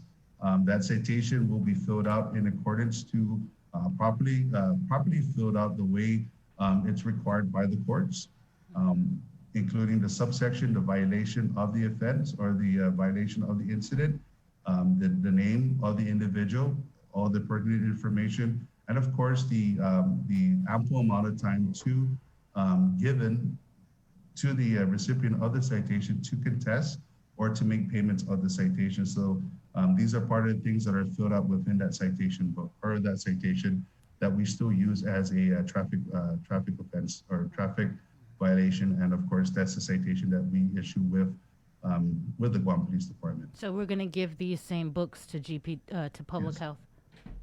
And it is accounted for. It is annotated, and of course, it's documented. So there is a tracker, and of course, it gets audited.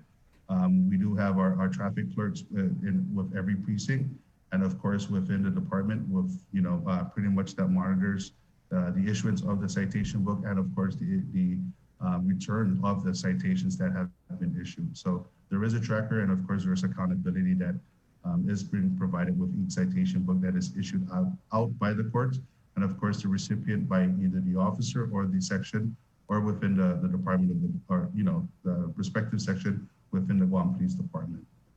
Sarge, did you get paid? Because we just got some tips that it's a payless payday for all Gov Guam line agencies because of a system crash since Monday with data management. I haven't checked my I'm the paperless, so I haven't checked my savings account or my electronic banking. So I will check.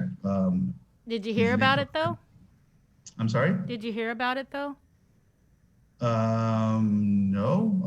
My wife works for the UAE. I think she got paid Wednesday before the holiday. Yeah. So, like I said, I usually check the Friday, the day after Thursday, the day of the payday. So I haven't checked, but we'll see. We'll see if it's been loaded into my account. Okay. Yeah, I messaged Mr. Ban. I'm just waiting. Right, yeah. We both. Yeah. Yeah, that's what we're hearing from just a bunch of Gov Guam employees is that it's a payless payday and that DOA is scrambling to try and resolve this situation by issuing manual checks. So yeah, we've had issues before with the direct deposit. Certain lending institutions were affected by some incidents that occurred. So DOA has been they've been speedy and of course being able to transfer the funds. So if it's delayed because of certain issues, then we'll wait and see. So, but I do know that my wife who works for the UA, I think she did mention she got paid. So, Is there any update on that missing Michael Castro? It's still classed as a missing person. So we're still moving forward with that. As I mentioned to before in the past, we're still moving and we're still asking for anybody that can help us. This is a case in which we are asking the community, like all other cases. We ask the help from them because they can provide that critical information. But in regards to Michael Castro, we are still moving forward with a missing persons complaint. What about the cop-involved shooting in Tamuning? It's still ongoing. Like Chief Stephen Ignacio had mentioned during the press conference, we do have independent investigators from different agencies, such as the Office of the Attorney General. They are taking the lead, and of course the criminal aspect of the case, and of course the Guam Customs and Quarantine. Their officers are taking care of the administrative investigation aspect. So as information gets provided, we'll just wait until everything wraps up and we'll provide the information to the greater community. any of those officers that were involved and under investigation, are they back on the job? I don't know if they're back, but I do know that the chief had given them their off or their admin leave, so they're in line with our protocols and of course our general orders. So. Mm-hmm. We did have a guest earlier this week. They are the family members from the shooting in Manila that occurred in December of last year, and they were really, really upset and frustrated that they haven't really seen any progress with the homicide investigation into Juan. What's Juan's last name? Juan Uggan. Yeah. Right. And I wonder, it went to the point where they were calling GPD investigators incompetent, and how whenever updates they get, it's because they called, and nobody has been reaching out to them or keeping them abreast of what's happening. Mm-hmm. Is there anything you could say to this family that has been waiting, and it's going to be almost a year, and there's been nothing? Well, this case again is an active case. This case is not being classed as a cold case or in that sort of aspect. We are still moving forward with this. We have other cases, but rest assured the priority of each homicide or each case that is handled by our criminal investigators, they pull and they put their full attention to each case. There are some incidents where they may hit a snag along the road, but they continue to work, and this is where we, with the partnership with the Guam Crime Stoppers and of course the community, repeatedly and continue to ask for the community for any information that can aid this case in moving forward. Again, we understand the frustration, we understand the concerns, but rest assured, we want to assure that the families of Mr. Uggan that this case is still active, and when we have cases that are active, Guam is such a small island that we can, it's pretty much the information. We get that one break, that one information that can really open up this case. These are the incidents in which we ask the community for assistance. This is an incident where we ask the community to be, that steward and giving us that information, because people know what people will have information that can aid us in any other case.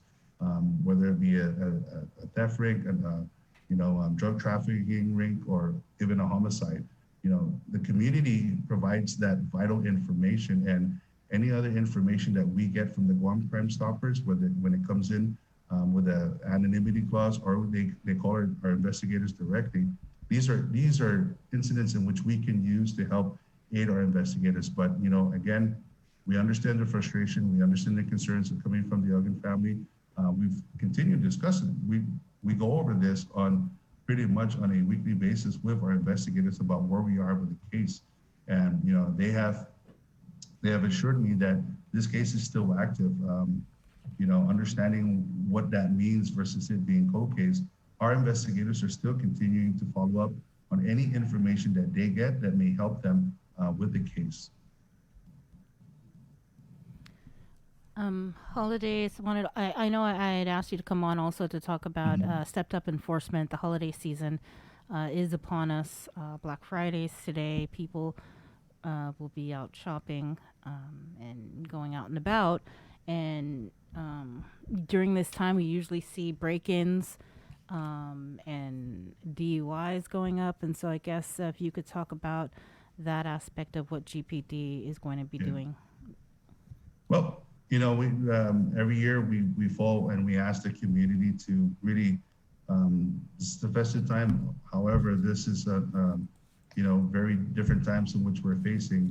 As gone are going to be your holiday parties, your company parties, but people will still find ways to celebrate. So we continue to ask that we want to bring the numbers down of our fatalities that are happening on the roadway, and we continue to ask the community to please designate a responsible sober driver. And that's really, giving the gift of life and understanding that sense of responsibility and maturity. Our officers, our traffic investigators from the Guam Police Department's Highway Patrol Division, that's the baby, the DUI, the DWI enforcement, and of course the speed enforcement, because we are going to see an uptick in people that's going to be going out to our local retail outlets, and getting the holiday gifts and everything. So traffic we're going to see an uptick in that, and we're going to ask the community to please, adhere to the rules of the road, that encompasses with speeding and everything. We want to reduce that, pay attention to what's happening. If COVID hasn't taught us a lesson about being aware, our situational awareness, we need to start practicing that. We need to understand what's happening around us so that we all can stay safe, aside from what we are facing with the pandemic, but also protecting yourself when you go out. We are, since COVID operation and of course, customary moving into the holidays, we've always beefed up our patrol efforts. We are operating out of a 1-1-6 operation, which consists of a supervisor, a desk watch, and 4 officers that are out in patrol, or 6 officers that are out in patrol. So, these are extra bodies that we have. We have, available. We've purchased new vehicles, so you're seeing more of the police presence. And, we do have our COVID task force that operate in a 24-hour operation. So the presence of the Guam Police Department is, you can see it out in the community. But again, we ask the community to do their part and really be responsible, mature adults in decision-making skills about drinking and driving, and of course, how you celebrate and how we deal with the pandemic moving forward with the holiday. We do have enforcement authorization to issue citations. Our officers will be out there, so please just really make responsible choices when you celebrate the holidays. All right, thanks. Thanks, Sarge. Thanks, Paul. Right. Absolutely, anytime. Again, really, we're going to close off 2020. It's really starting to look good in the end. We're getting good results from 3 vaccines that are coming in, and we can do this. If we all do our part and really just keep our guard up and just take care of one another, take care of yourself, and of course the people that you care about, but really take care of other people by doing your part, wear your mask, maintain social distancing, and really adhere to the executive order that really works in keeping the community safe. All right. Thank you, Sarge. Thanks, Paul. Stay Thanks, safe. guys. Take You care. too. Be safe. God bless. Let's keep it going here. We're going to knock out our hospital update here with Lillian Posadas, hospital administrator, and then Jason's going to take it over to ITE for Black Friday. Good morning, Lillian. Thanks for joining us. Happy Thanksgiving. Good morning. Happy Thanksgiving, belated Thanksgiving to everybody. Good morning, Guam. Good morning. How's everybody? We're here. We're alive. We're thankful for it. Yep. That's right. We are thankful. We are grateful. So what's the situation there with the Guam Memorial Hospital, Lillian? Our census is at 43 today. And of the 43, 8 of them are at the ICU level of care. And of the 8, 2 of them are on ventilator support. And so, hopefully that the numbers continue to, go in a downward trend. But, with yesterday's Thanksgiving holiday, hopefully that people really adhere to just, sacrificing and, so that next year we'll have a big bang Thanksgiving celebration. We'll get through this. What about the number at the SIF? The SIF has come down to 4. So we're looking at possibly if any of those 4 can go home, or we bring them back here and then we can stand down the SIF so we can get the HVAC system worked on and separate the system so that therefore there's the COVID and non-COVID patients that we can put in there. Mm-hmm. That will give us that opportunity to work on the HVAC system. Okay. How many vials of Bamlam been used so far out of the 25? Bamlanimab. Yeah. Well, you know what? I asked our our pharmacy for an update, and I haven't gotten. But last time that we talked, 4 individuals received the Bamlanimab therapeutics, and I believe 2 individuals were given the convalescent plasma treatment. So there may have been more, yesterday, and I'm getting the update. I haven't gotten a response from our pharmacy and from our infection control team. So I'm waiting for them to respond. Can you tell me a little bit more about the convalescent plasma? This is also from HHS, and is this also through transfusion? Yeah, it's through transfusion. It's just like receiving fresh frozen plasma, blood transfusion. And so, but the convalescent plasma is just really the liquid, the white, they remove the red blood cells from that blood product.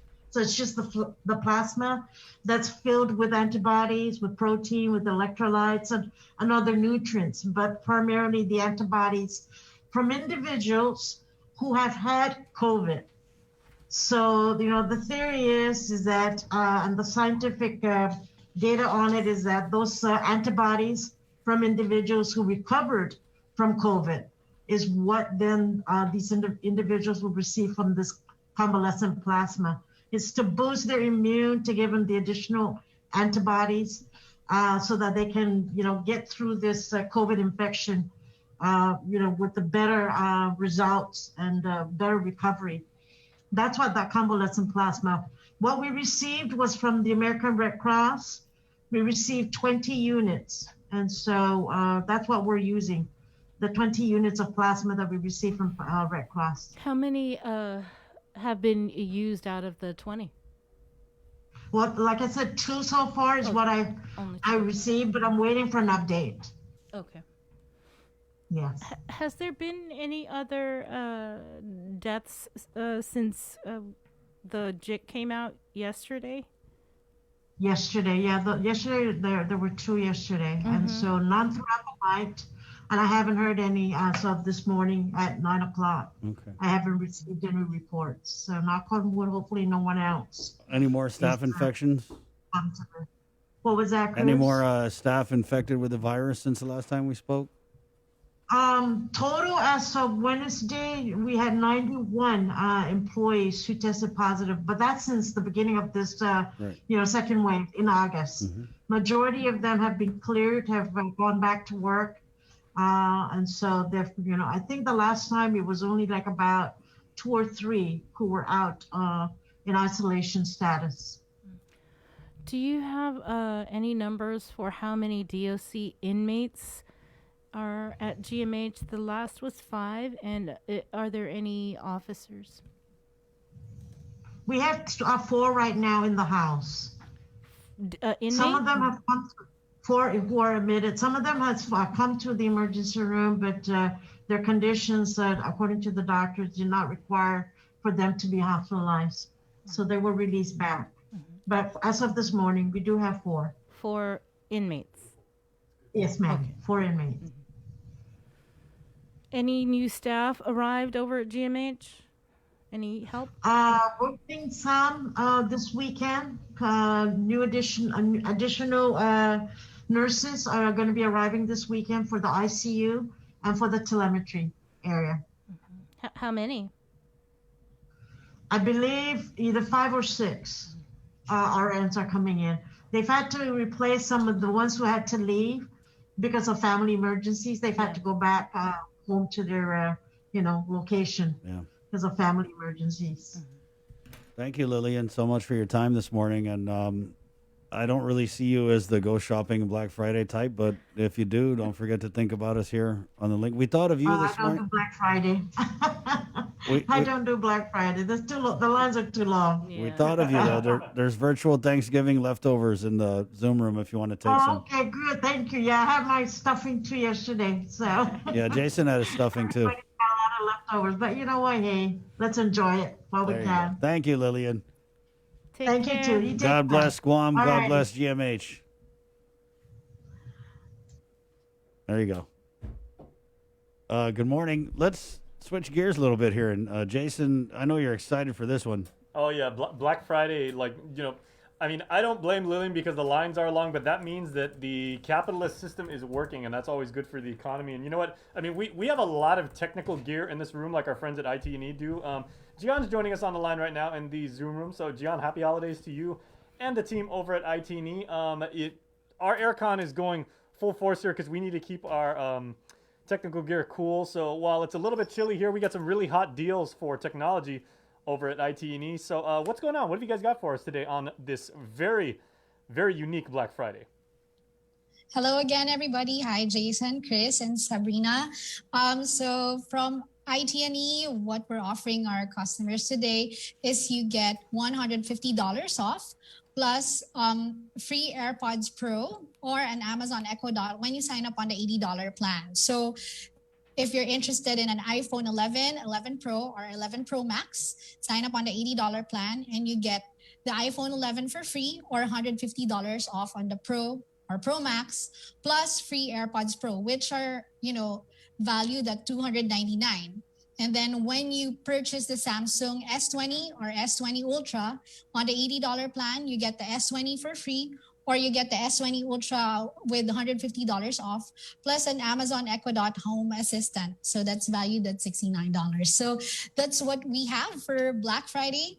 And then if the people are still interested to get the iPhone 12, if they go online, they will get 15% off, plus a free Apple USB-C charger. So basically, Jason, we have a lot of deals for everybody. Our Black November is still going on. I talked about it last time. And what we're encouraging people to do is, don't go to our stores. Go online. It's safe. It's secure. It's our payment system is tied up to PayPal. Stay safe in your homes. There's no lines online. So yeah, those are our offers, and you can check it out online. ITE.net. Yeah, I was just about to ask. Thank you for bringing up the fact that you guys support PayPal, because there are a lot of different ways to make payment for online goods right now. It can be kind of confusing. So for people who do this kind of thing often, do you guys support like regular raw credit card if people want to key in their number plus PayPal? Do you guys also do like Apple Pay and Google Pay support? Google Wallet? Right now it's PayPal and your regular credit card. So, but you just gotta go on store.ite.net, create your own account, and then it's secure. So you can just check out the phones. If you're interested in any phone, like on our Black Friday deals, it's already there. You can see what capacities or what, which store has them, and then check out, and then you can choose whether you want to go free delivery for Guam. And then, it's a really safer option. And we just want everybody to stay safe today, while enjoying our Black Friday deals. Mm-hmm. Okay, and then because you're a very responsible company and you want everybody to continue to practice social distancing, please be safe and everything. Can you tell us once again, because I know we had you on earlier telling us about like the delivery service or curbside pickup. Yes, that's true. So if you go online, you can check out which phone you want, and then you can choose the free delivery service for Guam. And then for curbside pickup, that's also being done. So like right now, I'm in Harmon store. You can just sign up and wait in your cars while they process your purchase. And then once it's ready, you can go out and then the CS will meet you. So we're really encouraging, people to just go online, especially for our Black Friday deals, which are, offer is good until supplies last. Honestly, some of our stores are already running out. I'm not even joking. This is not a marketing ploy. Some are people going crazy over the free AirPods Pro and the $150 off on the devices and the Amazon Echo Dot. So, I was going to say AirPods Pro, those are the ones that can do Apple's like audible augmented reality. That means they separate. You can have like DJ Joe Sir can be talking to me, and Sabrina can be talking to me, and Chris can be talking to me. Those AirPods Pros are going to separate each one of those and say, Sabrina's, because she's the boss around here, her voice will actually be louder. It's going to separate that. So that is super cool. Okay, and because you're encouraging people to do the online... And that's what we're giving for free, Jason. That is... Man, you guys are nuts. You guys are a partner of ours, and that's crazy. And by crazy, I mean you guys are super, super awesome. Okay. We want people to still enjoy Black Friday while, staying safe. All right. Okay, and because you guys want to encourage people to do the online ordering, there is free delivery, right? I mean, there's no extra... People are going to say, okay, well, I can order online, and then I'm going to be hit by, all of these additional charges, and at the end of the month, I'm going to have, like, some bill I wasn't expecting. You guys are actually making this very frictionless for the customer, correct? Yes, yes. It's free delivery for Guam, and the activation fee is also waived. Nice. And also for, our renewals, customers who are renewing with us, they don't have to do security deposit for our online. So it's really, very seamless. I guess that's why a lot of our customers are going online. And for those that don't know, yeah, you can still check out what we're offering. It's just go to store.ite.net. Mm-hmm. And we've got a lot of viewers that join us from our friends up north in the cinema, all over the place. And these deals also apply to our friends up in Saipan, Rota, and Tinian, correct? Yes, that's correct. And I actually just got a message right now that we are running out also on the AirPods for CLL, for Chalan Lalao. So that means people are going crazy because we have a lot there. And if they're signing up and we're out, that means people are really going for our Black Friday deals. So yes, it's available for Guam and CNMI. And even for online store, our customers in CNMI can also, buy online. Okay, now, and even though we're encouraging people to do holiday shopping, Gian, there's going to be people who's going to say, okay, I want to buy something on Black Friday, and I want it on Black Friday. When you guys do the deliveries, and the expectation would be that you're going to have a lot of orders today, how soon can they expect delivery if people opt for you to come out and bring it to their place? Actually, if they buy today, we will just have to do the back office, fix it and make sure that the customer will get the correct device, and also we will just double check the their credit policy and everything. And once that's done, we will send them an information that they can already have it delivered or pick it up if they want. So usually we do it within the day.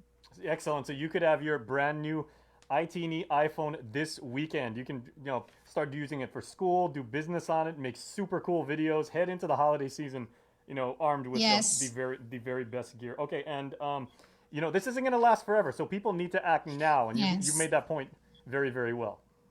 Yes, and I just want to remind everybody that this offer is only good while supplies last. So if we run out, I'm so sorry. That's it.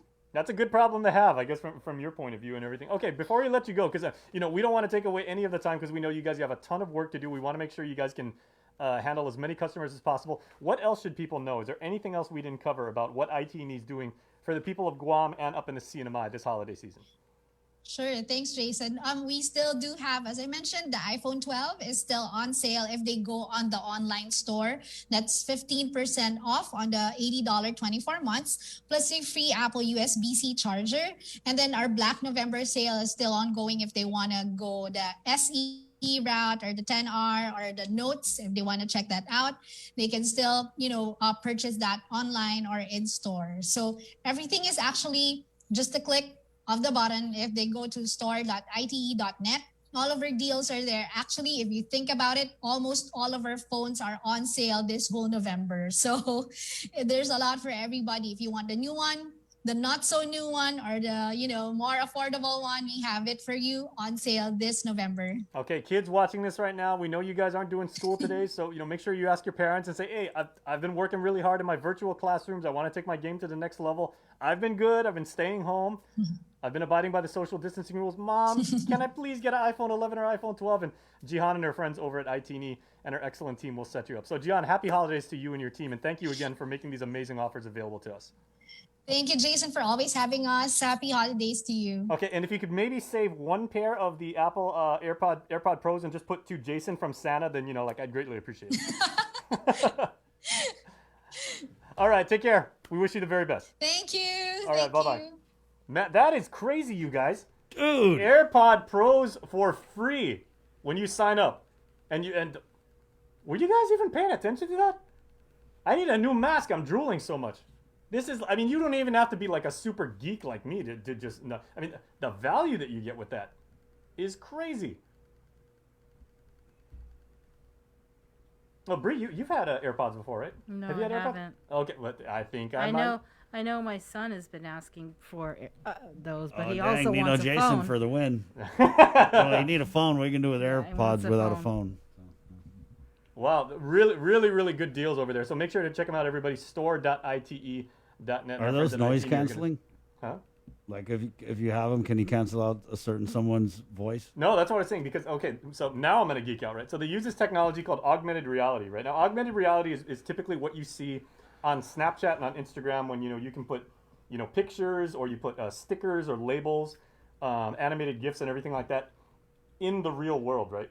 What Apple's done with augmented reality is it made it completely audible. So say like you're walking through the Guam International Airport, right? There's all these things happening around you. I mean, that situation is probably not going to happen for a while, but you're walking through there and you're walking through the terminal and you hear a bunch of people talking. There's staffers and, there's all this white noise all around you.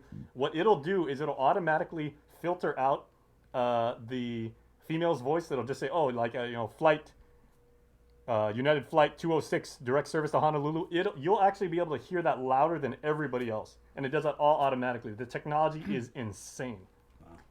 And you get those are $299 AirPods, guys, and you're getting them for free if you sign up today. Dude. Can you tell I'm a little excited about this? I'm just saying, if I get the AirPods and I'm using them in here, would I be able to cancel out, like, say, your voice? We can definitely put that to the test. You show me how, right? Yeah. Okay, good. Well, you could filter out bad jokes. I mean, that would be an achievement right there. Ooh, bada bing, bada boom. Because God knows I've been throwing them out left and right. Oh, you're not the only one throwing bad jokes in here, bro. All right. Hey, it's 9:54, guys. We're going to take a quick break, come back and close out the show. Next on the link, it's The Breeze, 93.9. Good morning, Guam. GU Self-Storage, conveniently located near the Harmon McDonald's. We offer affordable rates, online payments, and auto bill pay for your convenience. Plus gate access daily from 6 a.m. to 9 p.m. Call us today at 648-7867 for more information. Thrive, a coalition for a drug-free Dedido, is an active partnership of community members and leaders committed to a vibrant, resilient, and empowered Dedido. It takes a village to raise healthy and drug-free youth. Thrive with us. Find us online or email thrive@westcare.com. There's nothing that can brighten more spirits than the beauty of Christmas decor and holiday lights. And with our Making Spirits Bright segments brought to you by McDonald's of Guam, KUAM Communications wants to showcase everyone's efforts. Send us photos of your decorations via social media messenger, direct message, or email to promotions@kuam.com to add to the spirit of the season. Find segments every Friday in December on the social media platforms of KUAM News and showcased in a weekly montage of KUAM News Weekend Edition. Making Spirits Bright is brought to you by McDonald's of Guam.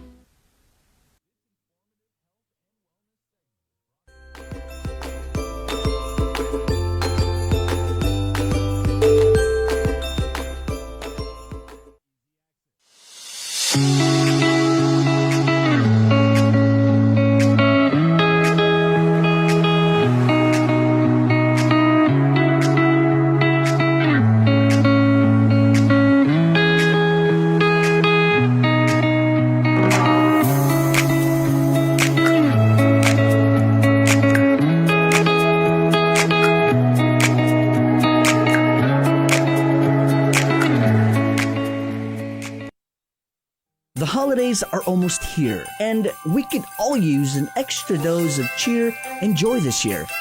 So, we're breaking the rules and giving you a holiday head start on Breeze 93.9 FM. Throughout the months of October and November, listen to the special holiday head start blocks of all the season's favorites from 2 p.m. to 3 p.m. and again from 8 p.m. to 9 p.m. Let's try to make spirits bright and make this the most wonderful time of the year. Happy holidays from Breeze.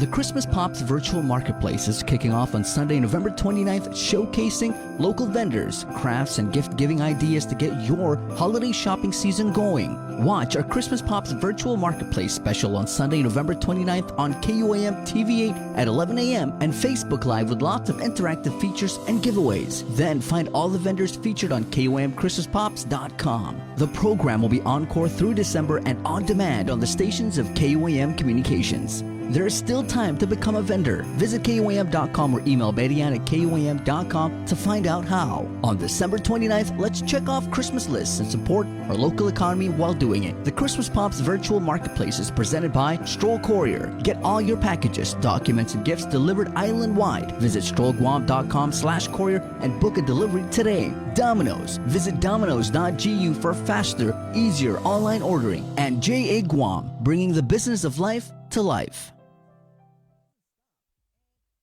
Even a small gesture of kindness can brighten a child's day on Christmas. With donations more challenging to deliver, this year, the Salvation Army is in need of your help with their Toys and Joy drive. Donate new toys or gifts for children and teens anytime between 9 a.m. to 5 p.m. at their Teton office drop boxes up until December 22nd. You can also drop off your toys to our donation drive-thru in our parking lot in Harmon between 7 a.m. to 2 p.m. on Giving Tuesday, December 1st. Let's all do our part and dig deep to bring some joy to kids in need this Christmas.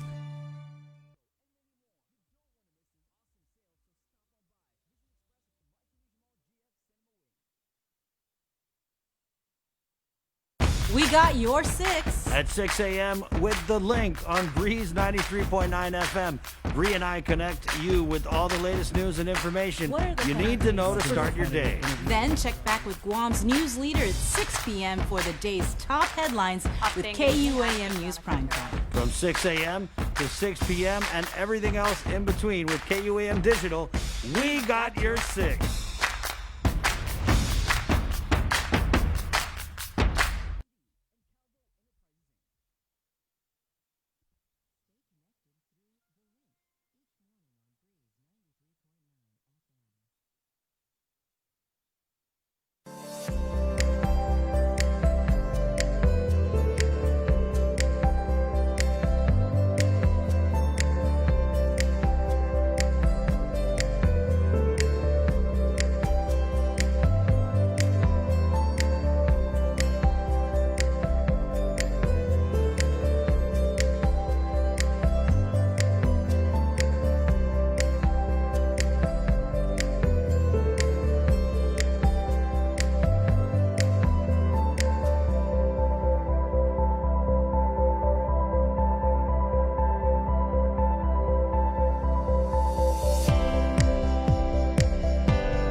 Hey, good morning. It's 10:01. We're KUAM FM and Augustine, Guam.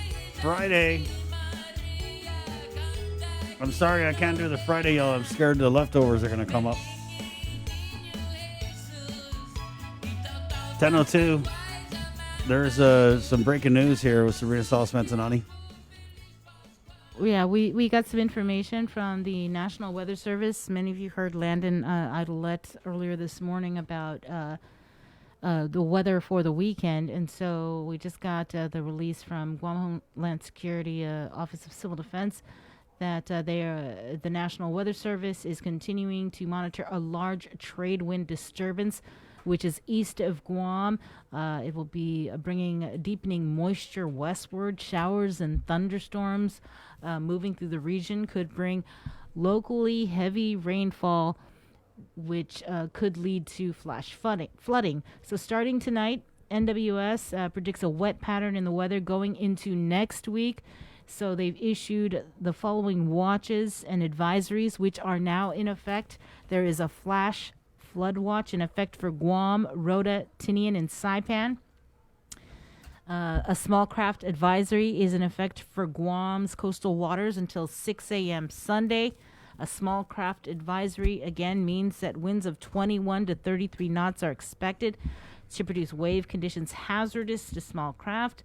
High risk of dangerous rip currents on east-facing reefs of Guam, Tinian, and Saipan are also expected through Sunday afternoon. Again, expect some rainy weather and thunderstorms through the weekend. There you go, 10:04. We're going to leave you here. We're going to change it up a little bit on our Facebook Live feed. And also thank you to our sponsors, Del Renta Own, Calvo Select Care, ITE, where they're doing the Black Friday deal, Calvo Enterprises, and Carrier at 647 Cool. Thank you guys so much for believing in the link on the Breeze 93.9. So on our Facebook Live feed, we're going to leave you with a sneak peek. And it's brought to you by the Thrive Coalition, where they remind you it takes a whole village to raise healthy and drug-free youth. This is a sneak peek of the latest episode of Victorious Falon's One Micronesia podcast. For this week's installment of OMP, KUAM's Vic hangs with social media sensation Nate Glams. Born Nathan Ulysses Maywar, this multi-talented artist showcases fashion and art and proudly upholds his Chuukese heritage. This is really cool. I remember he did this thing on just like the complexion that a lot of people in the islands have and how there isn't a lot of options. But he did this whole, it's really cool. So check this out. On the radio side, we're going to leave you with some Christmas music. And then on the Facebook Live feed, after the One Mic debut, they're going to drop my little Thanksgiving video. I want to send that out to my Uncle Greg and my mom and my Auntie Donna celebrating Thanksgiving. Also, my brother and sister are celebrating in Florida, where they're actually really celebrating because they don't have no tickets. They will get a ticket. So, happy Thanksgiving, you guys. So thankful for each and every one of you. Yes, even you.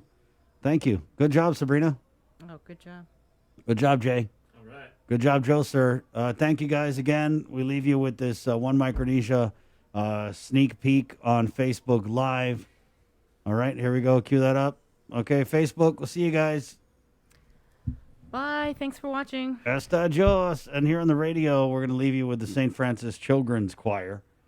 It's Christmas on Guam. Good job today, Bree. Good job. You guys have a safe weekend. Please don't get ticketed. Stay home. Stay well.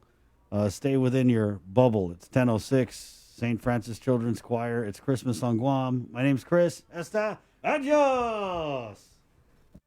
All right, guys, half a day, and welcome to another episode of the One Micronesia podcast. Welcome, everybody. And with me today, it's an interview that should have happened 4 or 5 years ago, but it so happens that time flies. People are busy, people move away. So it kind of happened, and now we are here today to talk with the one and only Nate, or as everybody knows her as Nate Glams. Welcome to the show. Thank you. Oh my gosh, I'm so happy. All right, so Nate, for those who don't know where you're at, because I'm pretty sure for those who know you close, you were here on Guam, and then your fans know you from Hawaii. So where are you at right now? Right now, I am in Omaha, Nebraska. All right, so Nate, we're gonna go ahead and get into it because I guess I reached out because of a video that went viral via TikTok and then on Instagram that had a really good feedback from your fans, especially, and from other Micronesians and Islanders in general. So we're going to play the video right now, and then we'll get to talk about it in a little bit. It's like, you're Micronesian, right? You're Micronesian. I'm Micronesian. So we have to be okay with each other. We have to get along with each other. This hate shit gotta stop. I hate it that we can't get along and we can't uplift each other. And that's why I talk to all of you guys that are my followers, because y'all have no idea how passionate I am about helping our people. I try to inspire you guys to be happy and to love each other. We're in Hawaii, guys. Y'all know how much Hawaiians hate Micronesians and we can't get along. You guys rather kiss to Polynesians that live here, but y'all can't get along with Micronesians, and you guys are Micronesians. What the f***? Okay, so let's jump into it. Nate, let's talk about the video. Well, so like in the video, I was literally crying, and at first, like, it wasn't, I was more angry, so I was more expecting me to be on live and to be like, calling that person out, you know, because it's something I usually do, and that's how I attract more followers, because they love the way I talk and I speak my mind. The thing I did was I went on live to talk about the situation that just happened. Another Micronesian person, a Pohnpei woman, came to my workplace, and she just disrespected me because I asked her for an ID because she was trying to buy tobacco, and I was just doing my job. I wasn't trying to be, you know, just trying to give her a hard time. I was doing my job, and it was so stupid because I tried to make her understand. I'm like, this is just my job. I'm just doing my job. I can't like just let you go. At least give me a passport. If you don't have an ID, just some type of identification card. Like, I wasn't about to like disregard what my job entitles me to do or entails me to do. Like, if they tell me I have to do this, then I'm going to do it. We're supposed to respect what, you know, our employer wants. I just took that part of that video to show the message in there and put it on TikTok, and then we just started having all these comments, and even that TikToker from Hawaii, Auntie, that was really sweet of her to like share on her TikTok page. Yeah, and I'm glad that there was a lot of people that reacted to that video, along with Polynesians. I think that's what that shows, that there is hope out there. Yeah, like it's amazing to see them, and you see people saying Samoans for Micronesians. That just shows that there is hope, and if there's hope with those Polynesians, why the hell not with Micronesians? Like, there's hope for us too, and that's where it starts. If we start showing people that we respect each other, people are gonna respect us too. Happy day, Wahoo and Chris Barnett. Thanksgiving is a great Chamorro tradition. Ever since the first pilgrims landed at Camel Rock, and the ancient Chamorros were like, who the hell are these howlies? We have been celebrating Hani Manai Gracia. I know 2020 has been a tough year. We've sacrificed so much. But let's not forget our brothers and sisters that we have lost in this war on COVID. And let's be thankful that we're still standing here today, talking to each other. And I know we want to have the great, big, huge fiesta-style Thanksgiving gathering. I know, because I'm the chief of fiestas. I want a Thanksgiving gathering. I know, because I'm the chief of fiestas. I want to have all my uncles and aunties. I want to kiss them. I want to hug them. I want to touch everybody. But we can't. We got to save Thanksgiving so we can save Christmas. And let me tell you how. Just because we can gather doesn't mean we have to. Stay home just a little while longer and we could celebrate Christmas, New Year's, maybe Valentine's Day. Guam? Okay, you're gonna get it. I told you guys stay home. I've been staying home. I haven't played bingo in 7 months. But you guys, you don't listen. I told you stay home. After that, todo nulit COVID, matsutuna. Ay, familia ko. Stay home because I want to say my novena for Christmas. Por favor, todo Guam. Por favor. Santa Maria Carmelite or I'm gonna get you. Better stay home.